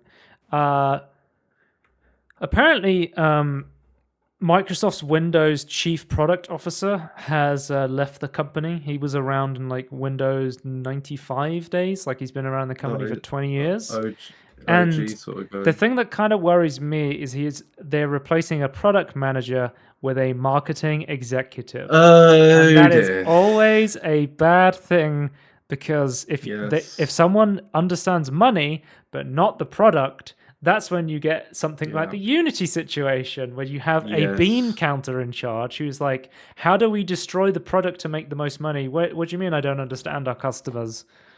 Yeah. There are instances where that's not always the case, but I would say that's a rarity, and like you've hit gold if you've managed that. That does concern me a lot. But yes, Oh, Microsoft. Panos Panay is leaving and Youssef Mehdi will be taking over.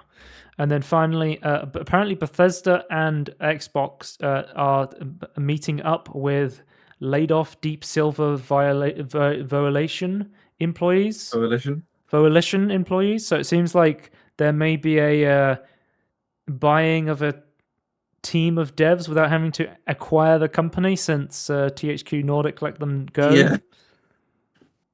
So yeah, it would be nice to have a lifeline for those guys because obviously they had some cool Yeah. stuff Some that of they those guys are made good. before. Yeah. So Yeah. obviously their Obviously, new Saints Row IP trans. reboot didn't do too well, but Yeah. yeah.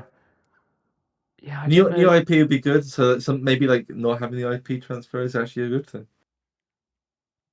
Let's move on to Apple news quickly because we had the announcement of the iPhone with a USB-C cable. Here it is, ladies and gentlemen. You never thought it would happen until the EU mandated that Apple put a USB-C cable into Wait, their phone. hang on. I thought that was their decision, though. Hang on.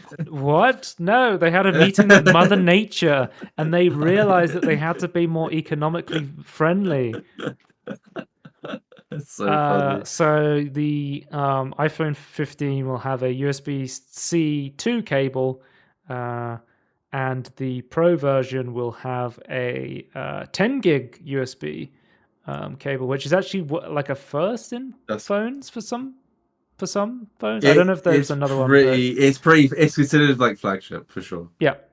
It's Which pretty fast. could be pretty useful if you are taking like those raw pro photos that the iPhone is known for. Yeah. Or do you Um, just use your internal like have like a movable internal storage device that you always have on you? There's an idea.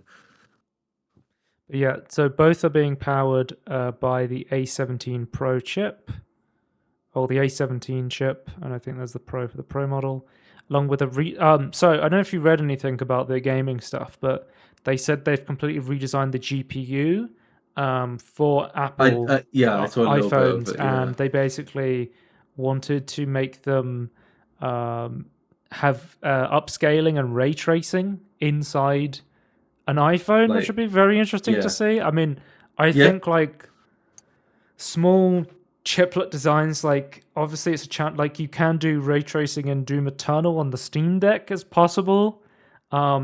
I do think Apple has some of the best like low power, efficient like Yeah. mobile hardware. Like like the research they do into But that sort of shit is nuts. Like it could be yeah. possible, and especially with them like wanting games for the Apple Vision Pro with the new Bionic chip. This is obviously if legitimately they can push forward with gaming through the iPhone 15, this would be really huge for the Vision Pro and VR headsets. I mean, we've already seen Apple's upscaler. Digital Foundry did a video about it on the Resident Evil port called Metal FX, and it is genuinely really impressive. It is DLSS quality upscaling. It is a really good upscaler. Like I could definitely see Apple doing upscaling of games on the iPhone, or being able to get that ray tracing going. It's a Yeah. smaller display, So They have the engineers, and they know the architecture, so yeah, they kind of have that going for them.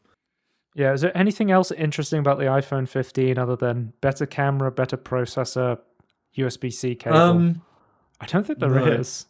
no. Um, oh, they're changing One, the mute button and giving it more functionality. So you can now, yeah, instead of having the switch to turn off notifications, you can now add more functions to it. I would Which like to point out it's no longer a switch; it's a button, which it's I a think is a massive back. yeah.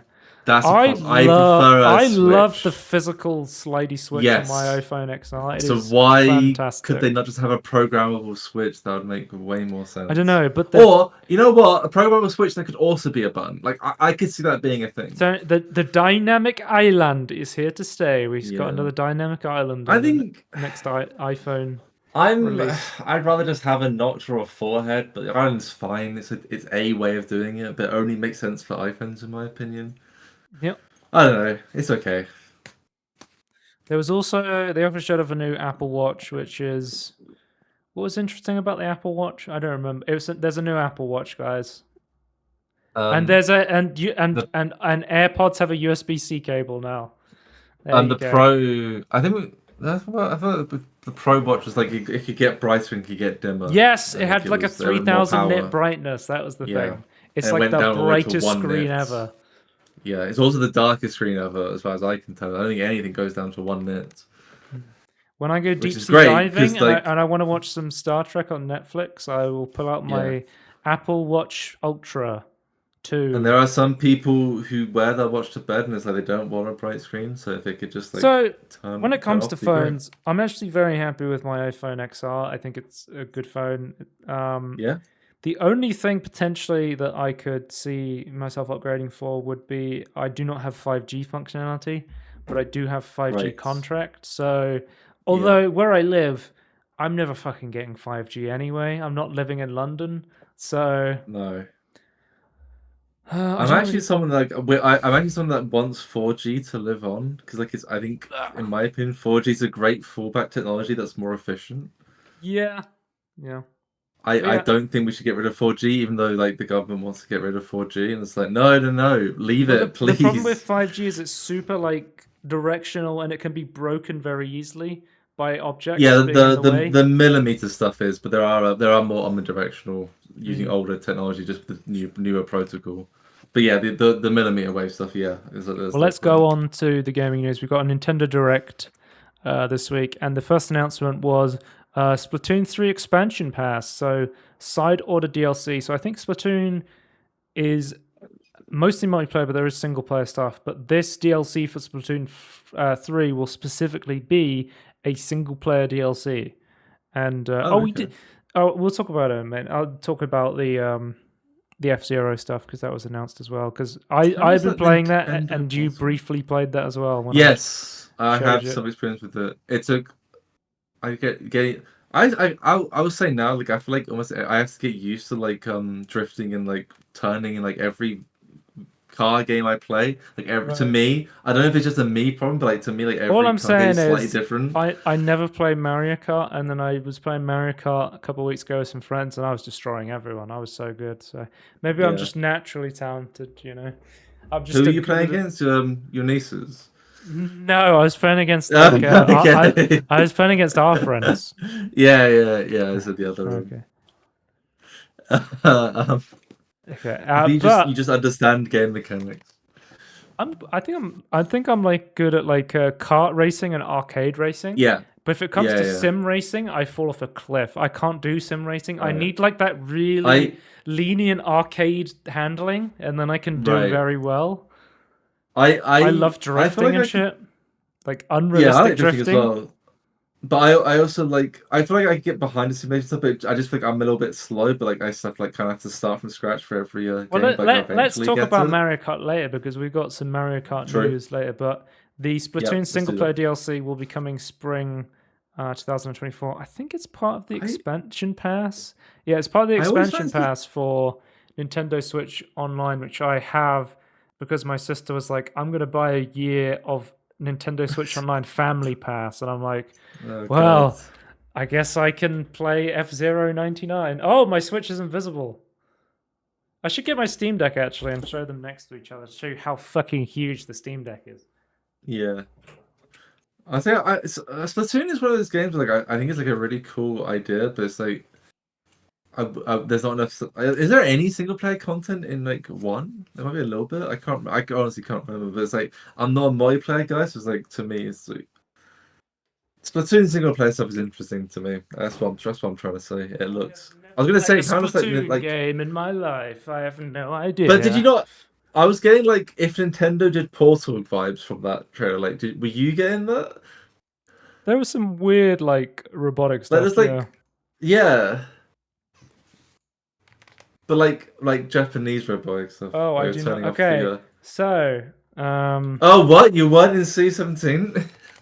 The whole time. I don't have a scene set up for my webcam. Hang on, let me copy paste this. It'll be quicker.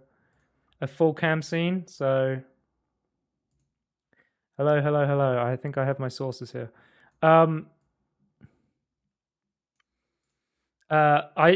I was downloading an NVIDIA driver update, and it bricked my computer somehow. I think Windows corrupted we've talked about this, have we?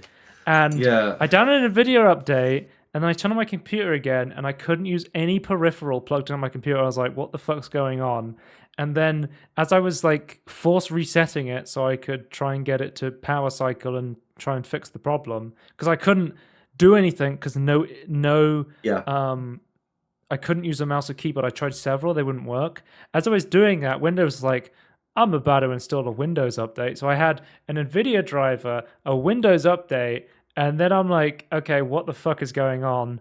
I like booted into safe boot, and safe boot, I could use my mouse and keyboard. And I was like, oh god, I'm gonna have to reinstall Windows. So I like randomly had to reinstall Windows. So I've had to like remake all of the podcast stuff and reinstall everything. I did the one where you get to keep your data, but it uninstalls everything. So I've had to like reset up stuff with my data still. But look at this. Steam Deck huge. It's hard to show. Look, it's a lot bigger. Yeah. Anyway. I feel like I haven't seen that it's big, but it's not like unwieldy. But yeah, I feel like the ideal size is probably the Switch for sure. Taking it portably about, yeah, I'd say the but I still want to say that seems like it's so manageable for portability. I think it's fine. But yeah, next up so that's coming spring 2024, the expansion pass for Splatoon 3. Wait, Donkey Kong. Next up we have Mario vs. Donkey Kong. So it's a remake of a Game Boy Advance title, which essentially was like this little puzzle game, sort of like along the lines of something like Captain Toad's Treasure Tractor, like a slow-paced sort of puzzly game. And this is coming 2024. I think this was released on the Wii U as well, maybe. But from the remake, they done it actually looks pretty good. I'm interested to try this when it comes out. Why is DK stealing all the stuff, by the way? DK, what does that stand for? Drift King? Drift, yep. But yeah, I've never played these Game Boy titles, and it looks cool that they've remastered these on the Switch. So interested to try these out next year. And basically, other than I think the Trombone Champ, they're pretty much like everything's coming out next year. And it's like, okay, we're winding down the Switch lifespan, and we're going to release. I assume they're going to release like a bunch of titles next year, and then we'll get the Switch 2. Hopefully, fingers crossed. Yeah. That's what it feels like anyway. Next up, we actually got gameplay. Well, we got like a look at what the gameplay might be like in Princess Peach. We didn't get like full-on gameplay, but it was way more expansive than randomly showing off Peach and going, she will have a game. At the past Direct they did. Do you remember the character Peach? I do, because I owned Princess Peach on the Nintendo DS, and I quite liked that game. That's when I got criticized because she cried, right? I'm just like, what do you mean? People have It was emotions. Like a more slow-paced I thought it was great. I like the mechanics. I agree. It, Yeah. it probably was a bit sexist. I think. I think it Personally. was, but I think the way they're calling, I think it's more sexist that like male characters don't cry. I think is way more than the other way around. I In mean, my that game opinion. came out like 15 years ago or something, Yeah, right? At this point. yeah, yeah. I think it's So- cool mechanic of like using emotions to like. I think that's really cool. I think that's great. I think that's a really good idea. but I'm a little bit. It seems like it's sort of a mix of gameplay. So as Peach changes outfits instead of emotions, I like that as well. you go from like sword fighting to baking to doing kung fu, but it's all set Ooh. in like this theater setting where you're constantly like on a stage, which I really like the aesthetic of. I think this game looks Yeah. really fun, and I'm Yeah, interested to yeah. see like how the gameplay switches up from changing outfits, like if that works. It feels like sometimes with Nintendo's titles, they go, "Oh, here's a lesser known character," or like a character that is not like a mainline character in their series, like a Luigi or a Yeah. Peach or a Toad, for example, and they go, "Let's just try some weird shit and see what happens." And it seems like that's what they're doing here. They're just trying out a bunch of different gameplay ideas. So it could be really good, or it could be really all over the place. We're gonna have to Yeah, wait and see. I expect it to be a lot slower than other games, but I think the mechanics still look really interesting to me. I kind of, yeah, I kind of want to check this one out if Yeah. I had a Switch. Well, it's Unfortunately, I coming don't. March 2024, so not till next year again. So you've got time to I just get have to one. watch other. Yeah, that's true. Or I can just watch other people play it. That's what I have Yeah. been doing.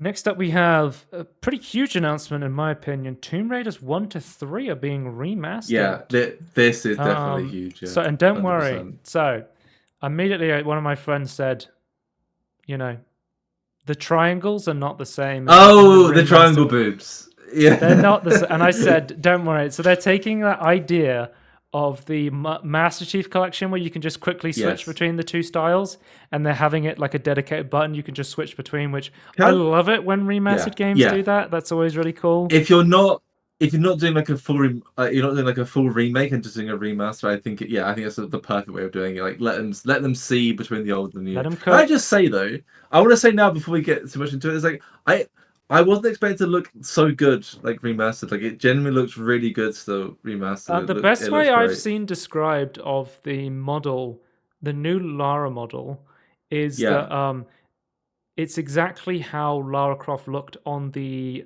magazine covers when they were advertising. That's what. Yes, you're right. The Tomb Raider games, they would have this way better looking CGI model of Lara they would use. Yes, and it seems like they've based the remaster on that model, which that's why it's perfect. Okay, that makes so much more sense.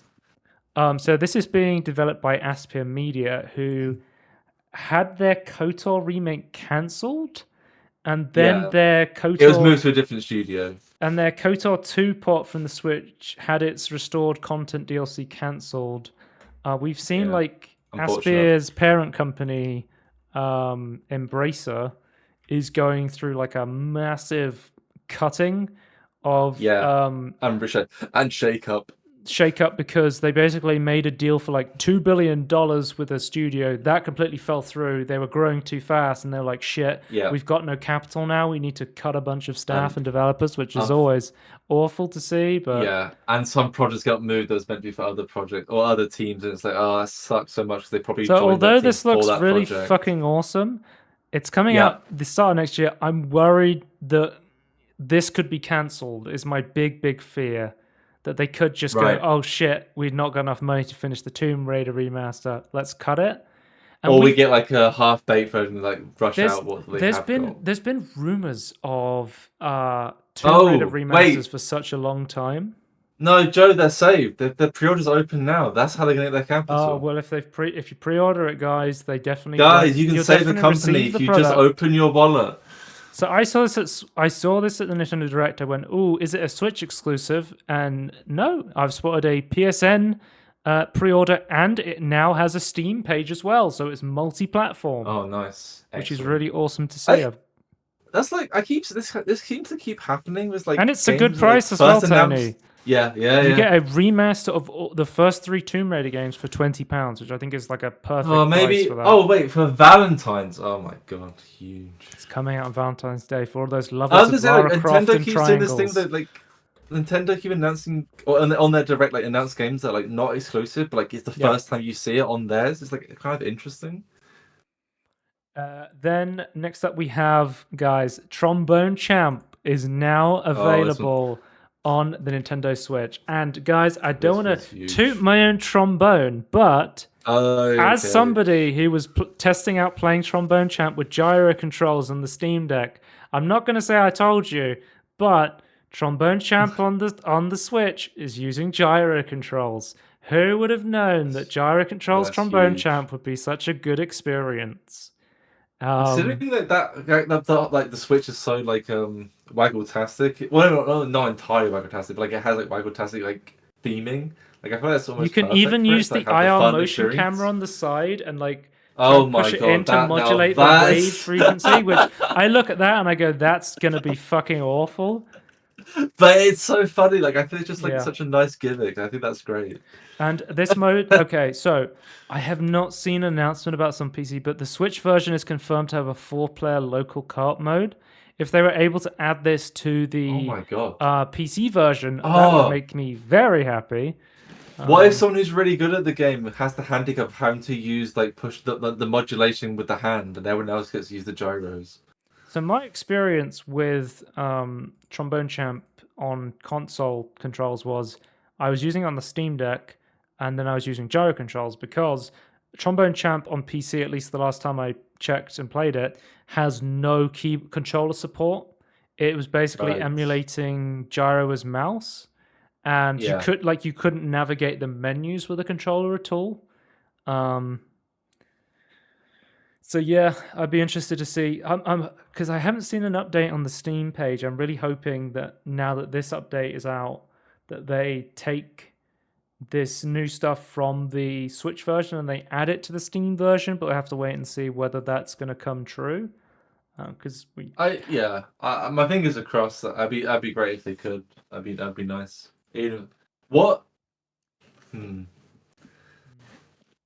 Yeah, I because I mean, guess it's like coming with that version. That why? Yeah, I think that it should yeah, be it seems part of like the their game. last update post, people are saying the Switch launch showed local co-op. When is this coming to PC? So we're still waiting for the Switch features to be added to the version. I think the big Yeah. advantage of the Steam version is on the PC is mods. I have so many Trombone Champ Yes. mods installed. There are so many Yeah. custom tracks on there. So it'd be interesting to see how Trombone Champ holds up without the mods because the games like Beat Saber on the Quest versus Beat Saber on the PC are very different experiences. So yeah. We have a new announcement from Konami, Contra Operation Galuga. Okay. It is Is a this one gonna actually be? it is a Is this one gonna be Contra good? reimagining from Konami, and it is going to have a Okay. 4-player co-op mode coming out in early 2024. So we've seen some interesting stuff from Konami recently. They've with the Metal Gear stuff, and they've been trying to bring back some of their old IPs. Whether this will be, a return to glory for Contra, we'll have to wait and see. But it's promising that they have a 4-player co-op version of Contra coming out. So we will have to wait It's and actually see with this 2D one. or 2.5D. Yep. That's great. So look, is this one coming to PC or not? I haven't checked on this one. It says platform Microsoft Windows, so I guess it's coming to PC as well.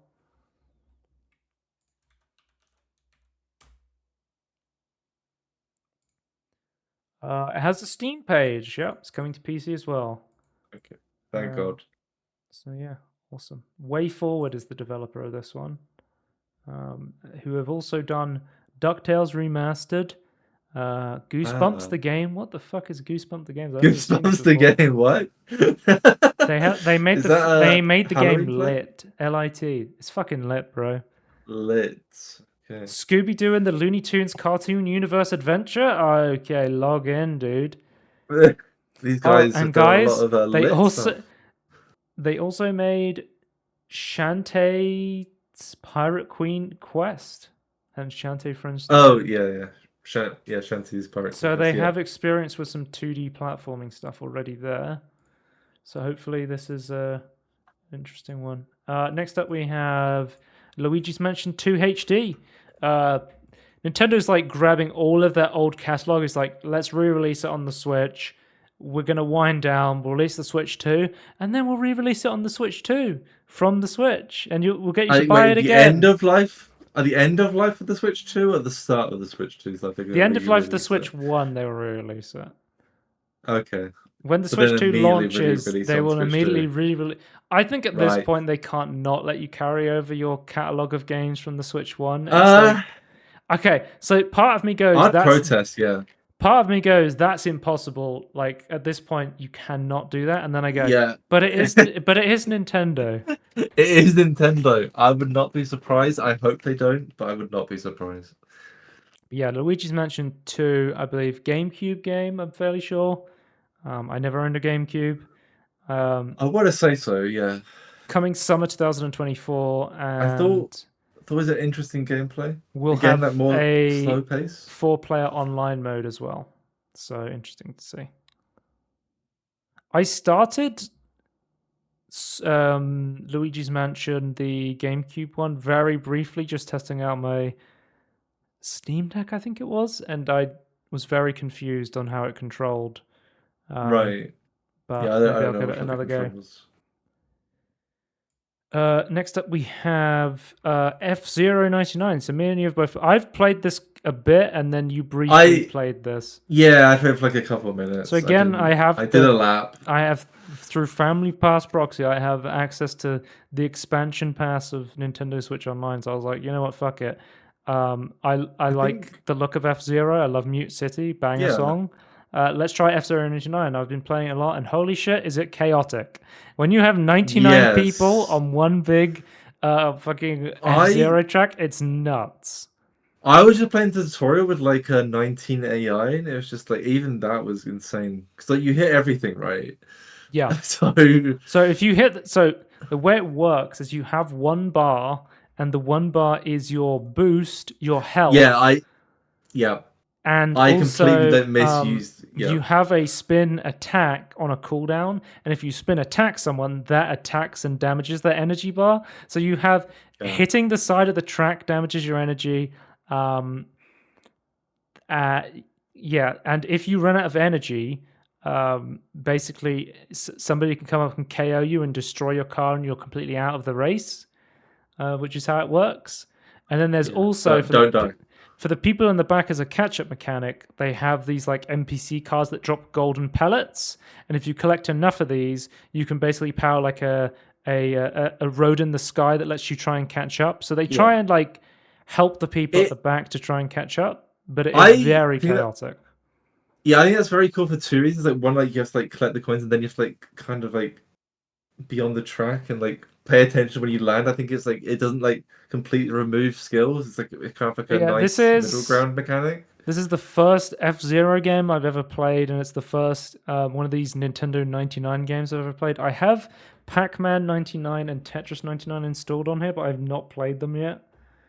I've not sat down and been like, let me try these out. I mean, the one I was the most interested in was the Super Mario 99, but they got rid of that. They shut it down.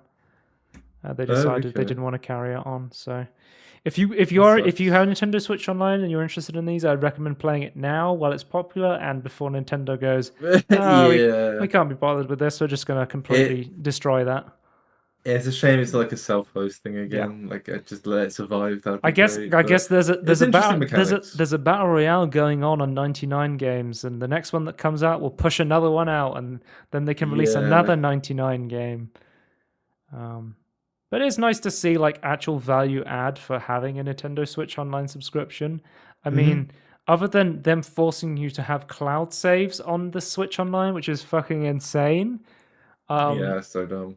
The Nintendo Switch Online is not a great value add. It's not particularly expensive, but it's not like very good value for what you're paying for. Like something like Games Pass or PS Now or PlayStation Online is compared to it. Yeah, if the PlayStation version is called is like considered better than Nintendo, I think that's kind of bad because I don't think that's a great value either.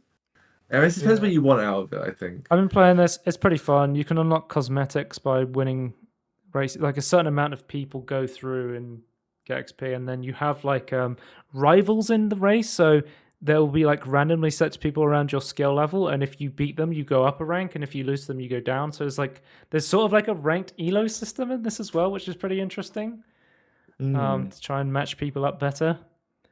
But I yeah, think it's pretty the fun. mechanic is very interesting, and I completely screwed up on my first like race, and it's like, oh, okay, Yeah. I was like completely mismanaged it, and became. I think I came last. I don't think I Yeah. came less than last. So But yeah, next up we have Bandle's Tale, a League of Legends story. So we've got a brand new League of Legends game.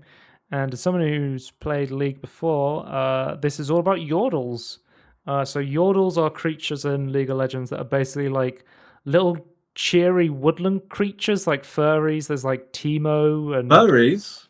yeah, there's like Teemo. There's like Okay. Lulu. There's Tristana. There's like a bunch of these like little tiny like chibi characters basically, and it Yeah. seems like it's from the creators of Punch Club and Graveyard Keeper, Yeah. and they Graveyard are Keeper, great game. making like a little slice of life game based on this little world of Yeah. these Yordles, which actually looks pretty It cool. looks. I mean, I think that's really. Yeah. The art style's fantastic. sort of like a Stardew Valley or a Animal Crossing sort of thing. Yeah. But yeah, it looks really cool. I like the pixel art I style. I guess for us, it's a question of like how much of it is time wasting and like how much of it is like actually interesting. Yeah, I mean, But personally, I'm I not did. super It looks interested great. in this, but I think it's always interesting to track these Riot Forge games and Yeah. see I'm not what super people can interested, do with but these I will give them third-party a stuff. go if they don't waste their time too much. Like I feel like I have a little bit more tolerance for it than you do. This is coming out 2024. Next up, we have Song of Nunu. We got an update on this. This is coming out November Nunu. 1st, Wait. 2023. Yeah, Oh, Nunu. not the character from Teletubbies. No, Nunu is the name of the guy on the back of the giant frost thing, and then the giant frost thing is called Willump. What? Yeah, because you What? pick the character That's Nunu in League of Legends, and you're like, oh, that's the giant Yeti. And it's like, no, Nunu's the kid. Willump is the giant Yeti. what? Yeah, Okay. that's how that works. But it looks like a pretty fun, like little adventure platform sort of like game. Looks pretty interesting. Excited to see how this one turns out. And yeah, looks pretty cool. Speaking of Mario Kart, as we were earlier, Mario Kart 8 Booster Course Pack. I was playing some of the courses on this a couple of last week, I think it was. I was Yeah, it was playing last week. some of the new games. No, I didn't play Last them. Saturday. I didn't play them on Saturday because our good friend Jesse does not own the online expansion pack. Oh, we didn't have the online. Oh, Nope. okay. But Tony, Funky Kong is now available as a racer inside. What? Okay, what's special about who is Funky Kong? What's the deep lore of this guy? Pauline. I'll Paul. go. Who the fuck's Pauline? Paul is the mayor of New Donk City from Super Mario Odyssey. What? Funky Kong is the easy mode. So they re-released Donkey Kong Country on the how's that Switch. Peach Have you not? What? Have you not seen the re-release of Donkey Kong on the Switch? And it says at the top now with Funky mode. No, I did not pay attention to that part. That got memed to all hell when they Okay, I announced did that. not see those. I did not see those memes. I'll send you the know your meme page. Oh, thank God. The new Funky mode. I believe Funky Kong was introduced in Donkey Kong 64, but I could be wrong. Right. I've never played Donkey Kong 64, but he's essentially there's a bunch of random Donkey Kong characters. There's like Cranky Kong, Diddy Kong, So the they're like female the Kong. I can't Kong remember the name version of like the dwarves from is it Snow White? No, not at Not all. like that. But they all have their own personalities. But the point I make about this DLC track is it's the final DLC track for Mario Kart 8, which is super interesting because what the hell are they going to do in Mario Kart 8 now? That they have Stop. just stop. make a Well, new okay, I game. don't know if you know this, but Mario Kart 8 is Yeah, in the top 10 best-selling games of all time, yeah. and it's massively Everyone has thank. it. Everyone has Mario Kart 8, and they finished making DLC. Is the play now make Mario Kart 9, or is it to make another booster course for Mario Kart 8? Are they just going to keep making Uh, more DLC content for Mario Kart 8, or are they going to try and make a new Mario Kart game? you know, I would yeah. love to. I would love to I, see. I would love to see Switch 2 launch title Mario Kart 9. Let's fucking go. New yeah. mechanics. If they also added a lot of stuff from the DLC into the base game instead of just like, oh, it's the just like got nothing, none of the contents, you might as well still play 8. Yeah, I don't know. I think you'd have to add or make it if it's gonna be a 9. I think you have to add enough where it's like you have to like you're basically They're gonna competing with do a yourself. Like Windows. They're make gonna. it good. They're doing Windows. They're gonna skip 9, go straight to 10. Oh, ooh, X, Yeah, yeah. Mario Mario Kart X. X, Yeah. and then they'll get sued by Twitter. I mean X. Anyway, What about Jack X with the PS2? Jagex. Yeah, the Jack, RuneScape guys. Jack, no, Jack X, the Oh, Jack and okay. Daxter racing game. I hope you're not feeling sus recently, Tony, because it's a brand new Among Us map. The Fungal is a brand I'm a new big fungal. fungus jungle. I'm a big fungus enjoyer, so but I've not seen anything about this. I was kind of this is my first time. First time. So the last map they made was the airship, I believe, if I have been Oh, keeping really? up with. Okay. Yeah, so the airship was basically the response to people saying we have a big group of players and we want a map that's made for 15 people. Because Okay. base Among Us is made for, you have like Polus, you have the Skeld, and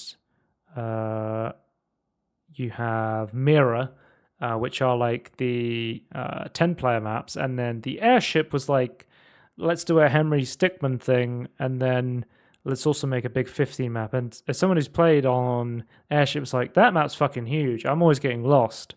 So it's nice to see that they've gone back to slightly smaller. I believe this is like a more of a classic Among Us map, more of a 10-player map. Oh, chopping fungus. That's huge.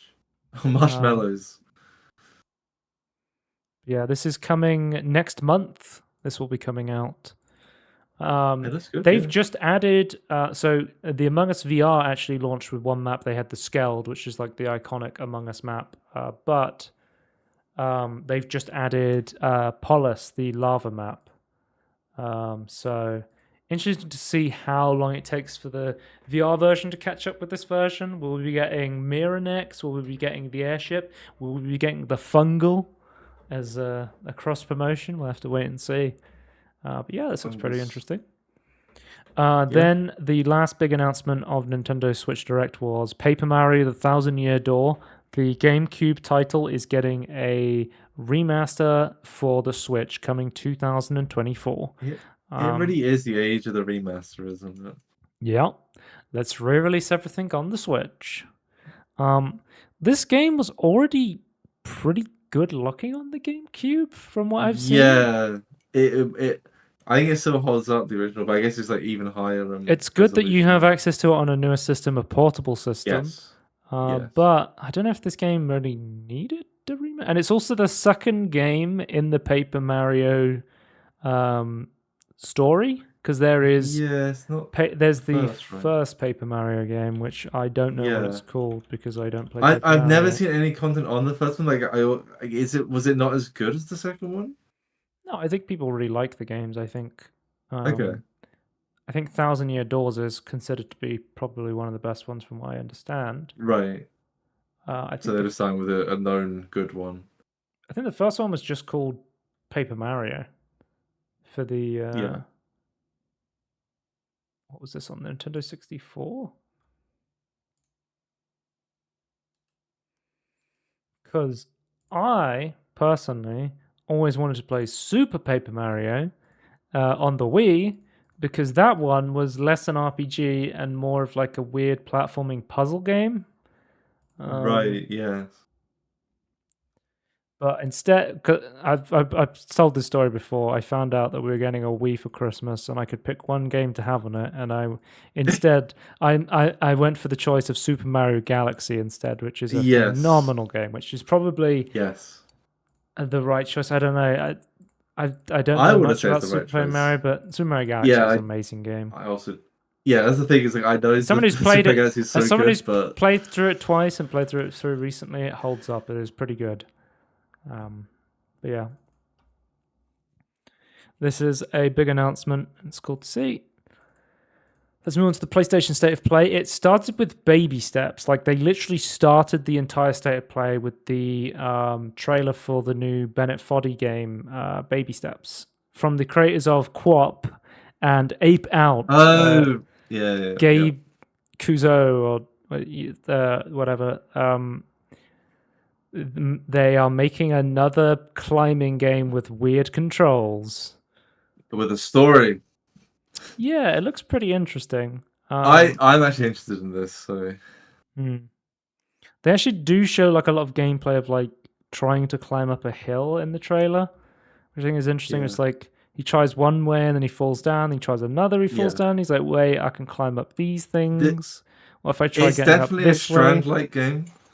It is the second Strand-like game in the genre, yeah. I mean, I think it looks 2, great. I think it looks funny. Yeah, I mean, the commentary in Bennett Foddy's Getting Over It was always great, and made me a huge Diogenes enjoyer talking about that. So. Yeah, he talks about like philosophy a lot in Getting Over It. So, but yeah, looks awesome. We had the Ada Wong DLC announcement, but that's obviously we talked about that. But they also showed off Resident Evil 4 VR. Which is awesome to see. It makes you want to get a PSVR 2, doesn't it? Makes me wish you could play it on a PC. Yeah. PSVR 2. Yeah. But they were talking about like, oh, we've made it so much easier for you by not making you have to physically smash the crates open. You can now press a button instead. I was like, I feel like that removes immersion. I like smashing things in VR. Yes. I want to smash it with my knife. Yeah, I don't know. That was actually really good in the first. Like, in my opinion, I liked having to smash it like almost manually. I quite like that. Coming this winter, we have another Resident Evil game locked to a different platform than the other two on different platforms. I mean, it's the same platform as Resident Evil 8, but please release your games on PC VR. Yeah. Capcom. It would be so much nicer to be able to play them on a platform of our choosing. Do you think they've signed like a timed exclusivity or just an outright exclusivity deal? Resident Evil 7 came out in like 2017. Yeah. And they've never re-released it. So I mean, so is it just a thing they don't want to develop? Resident Evil 7 VR was head tracking only and controller movement. Whereas so it's one of those. Whereas like Resident Evil 4 on the Oculus is hand tracked, and then Resident Evil 8 is hand tracked as well. So those are the ones I'm sort of more interested in because they're more like full VR experiences. But I have no idea what sort of deals they have with Sony. I mean, it feels like Capcom could release them on PC VR. They just can't be bothered. Is how it feels to me. Yeah, I'm getting a feeling it can't be bothered, but because it's been so long since they released like because Resident Evil 4 VR came out like what 2020, 2021, something like that. But I'm wondering if I don't know how well received it was though, because I wonder like it didn't like quite translate well with like the controller movement. I don't know.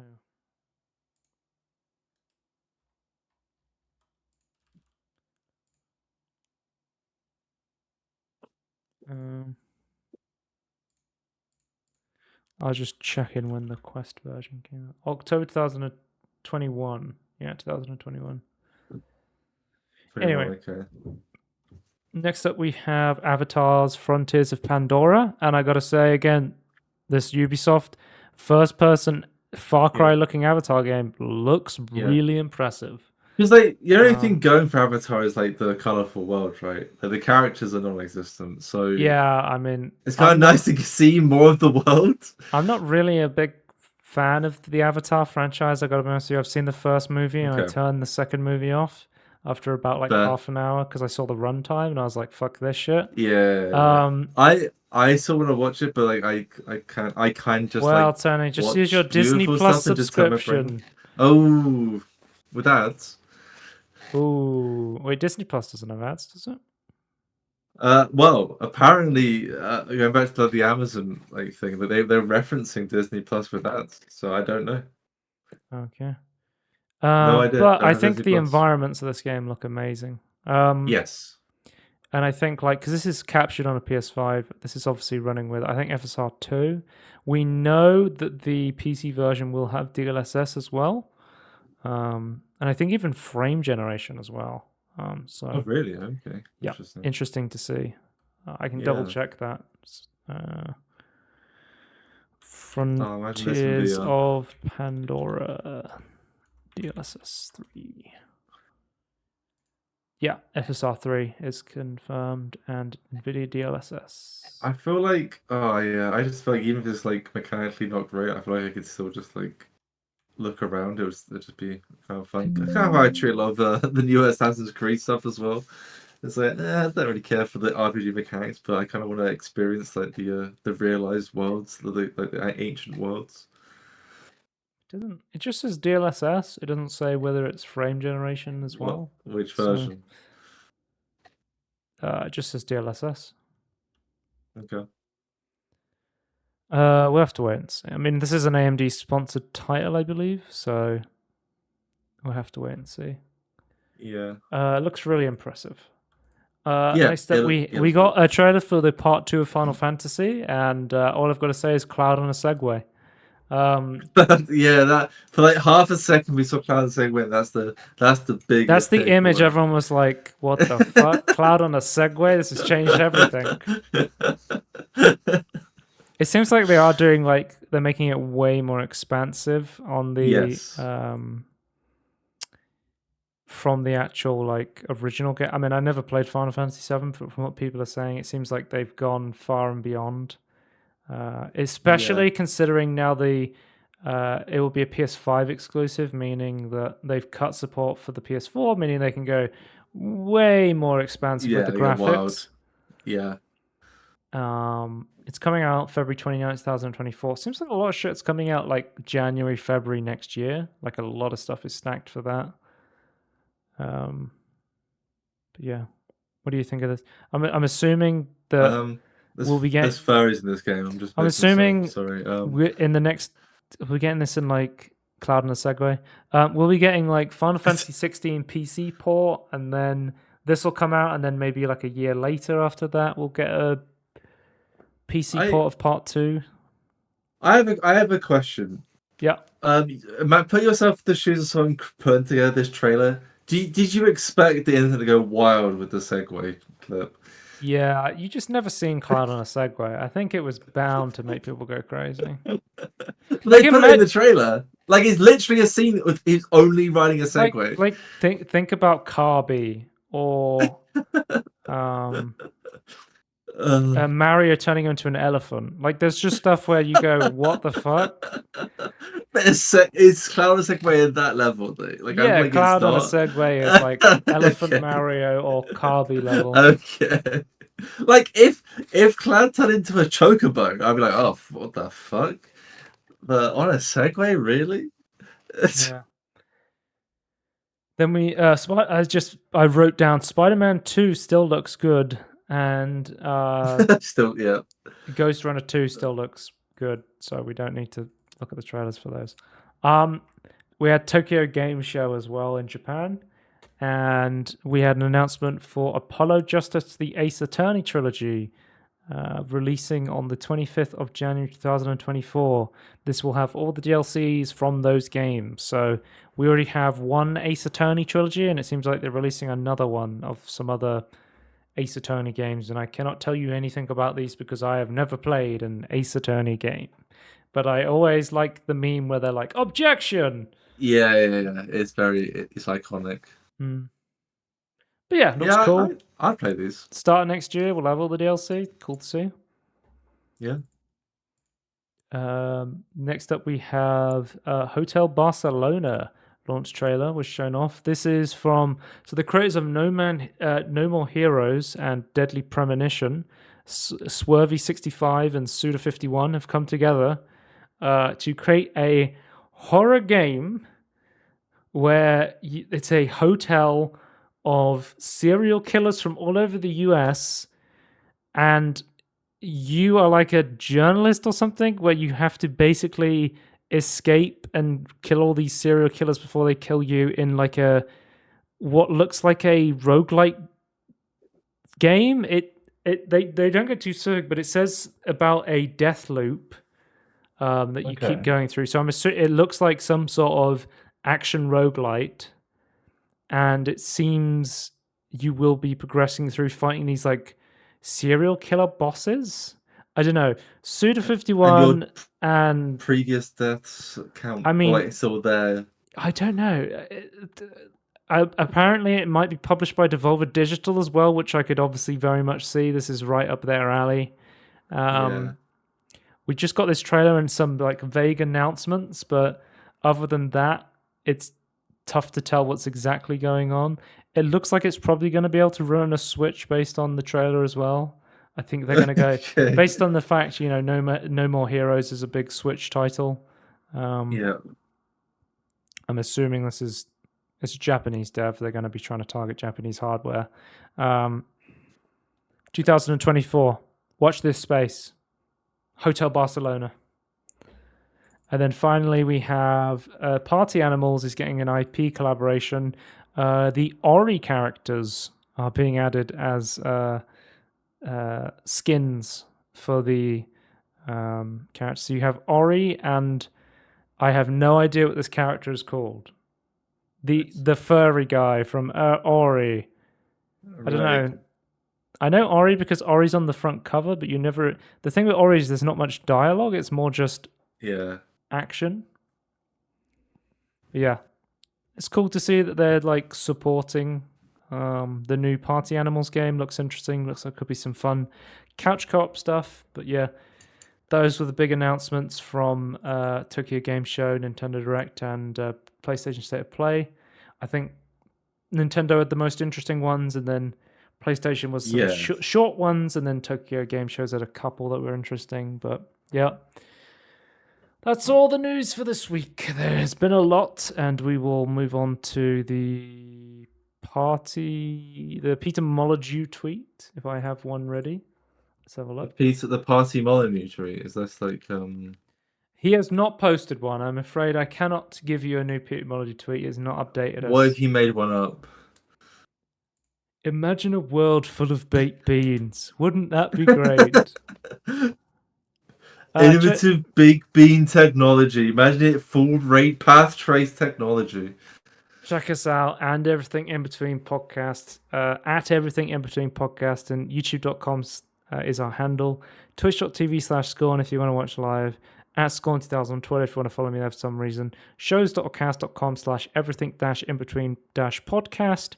That will have links to download the audio-only version and links to Spotify and Apple Podcast. And we'll see you next time. Goodbye.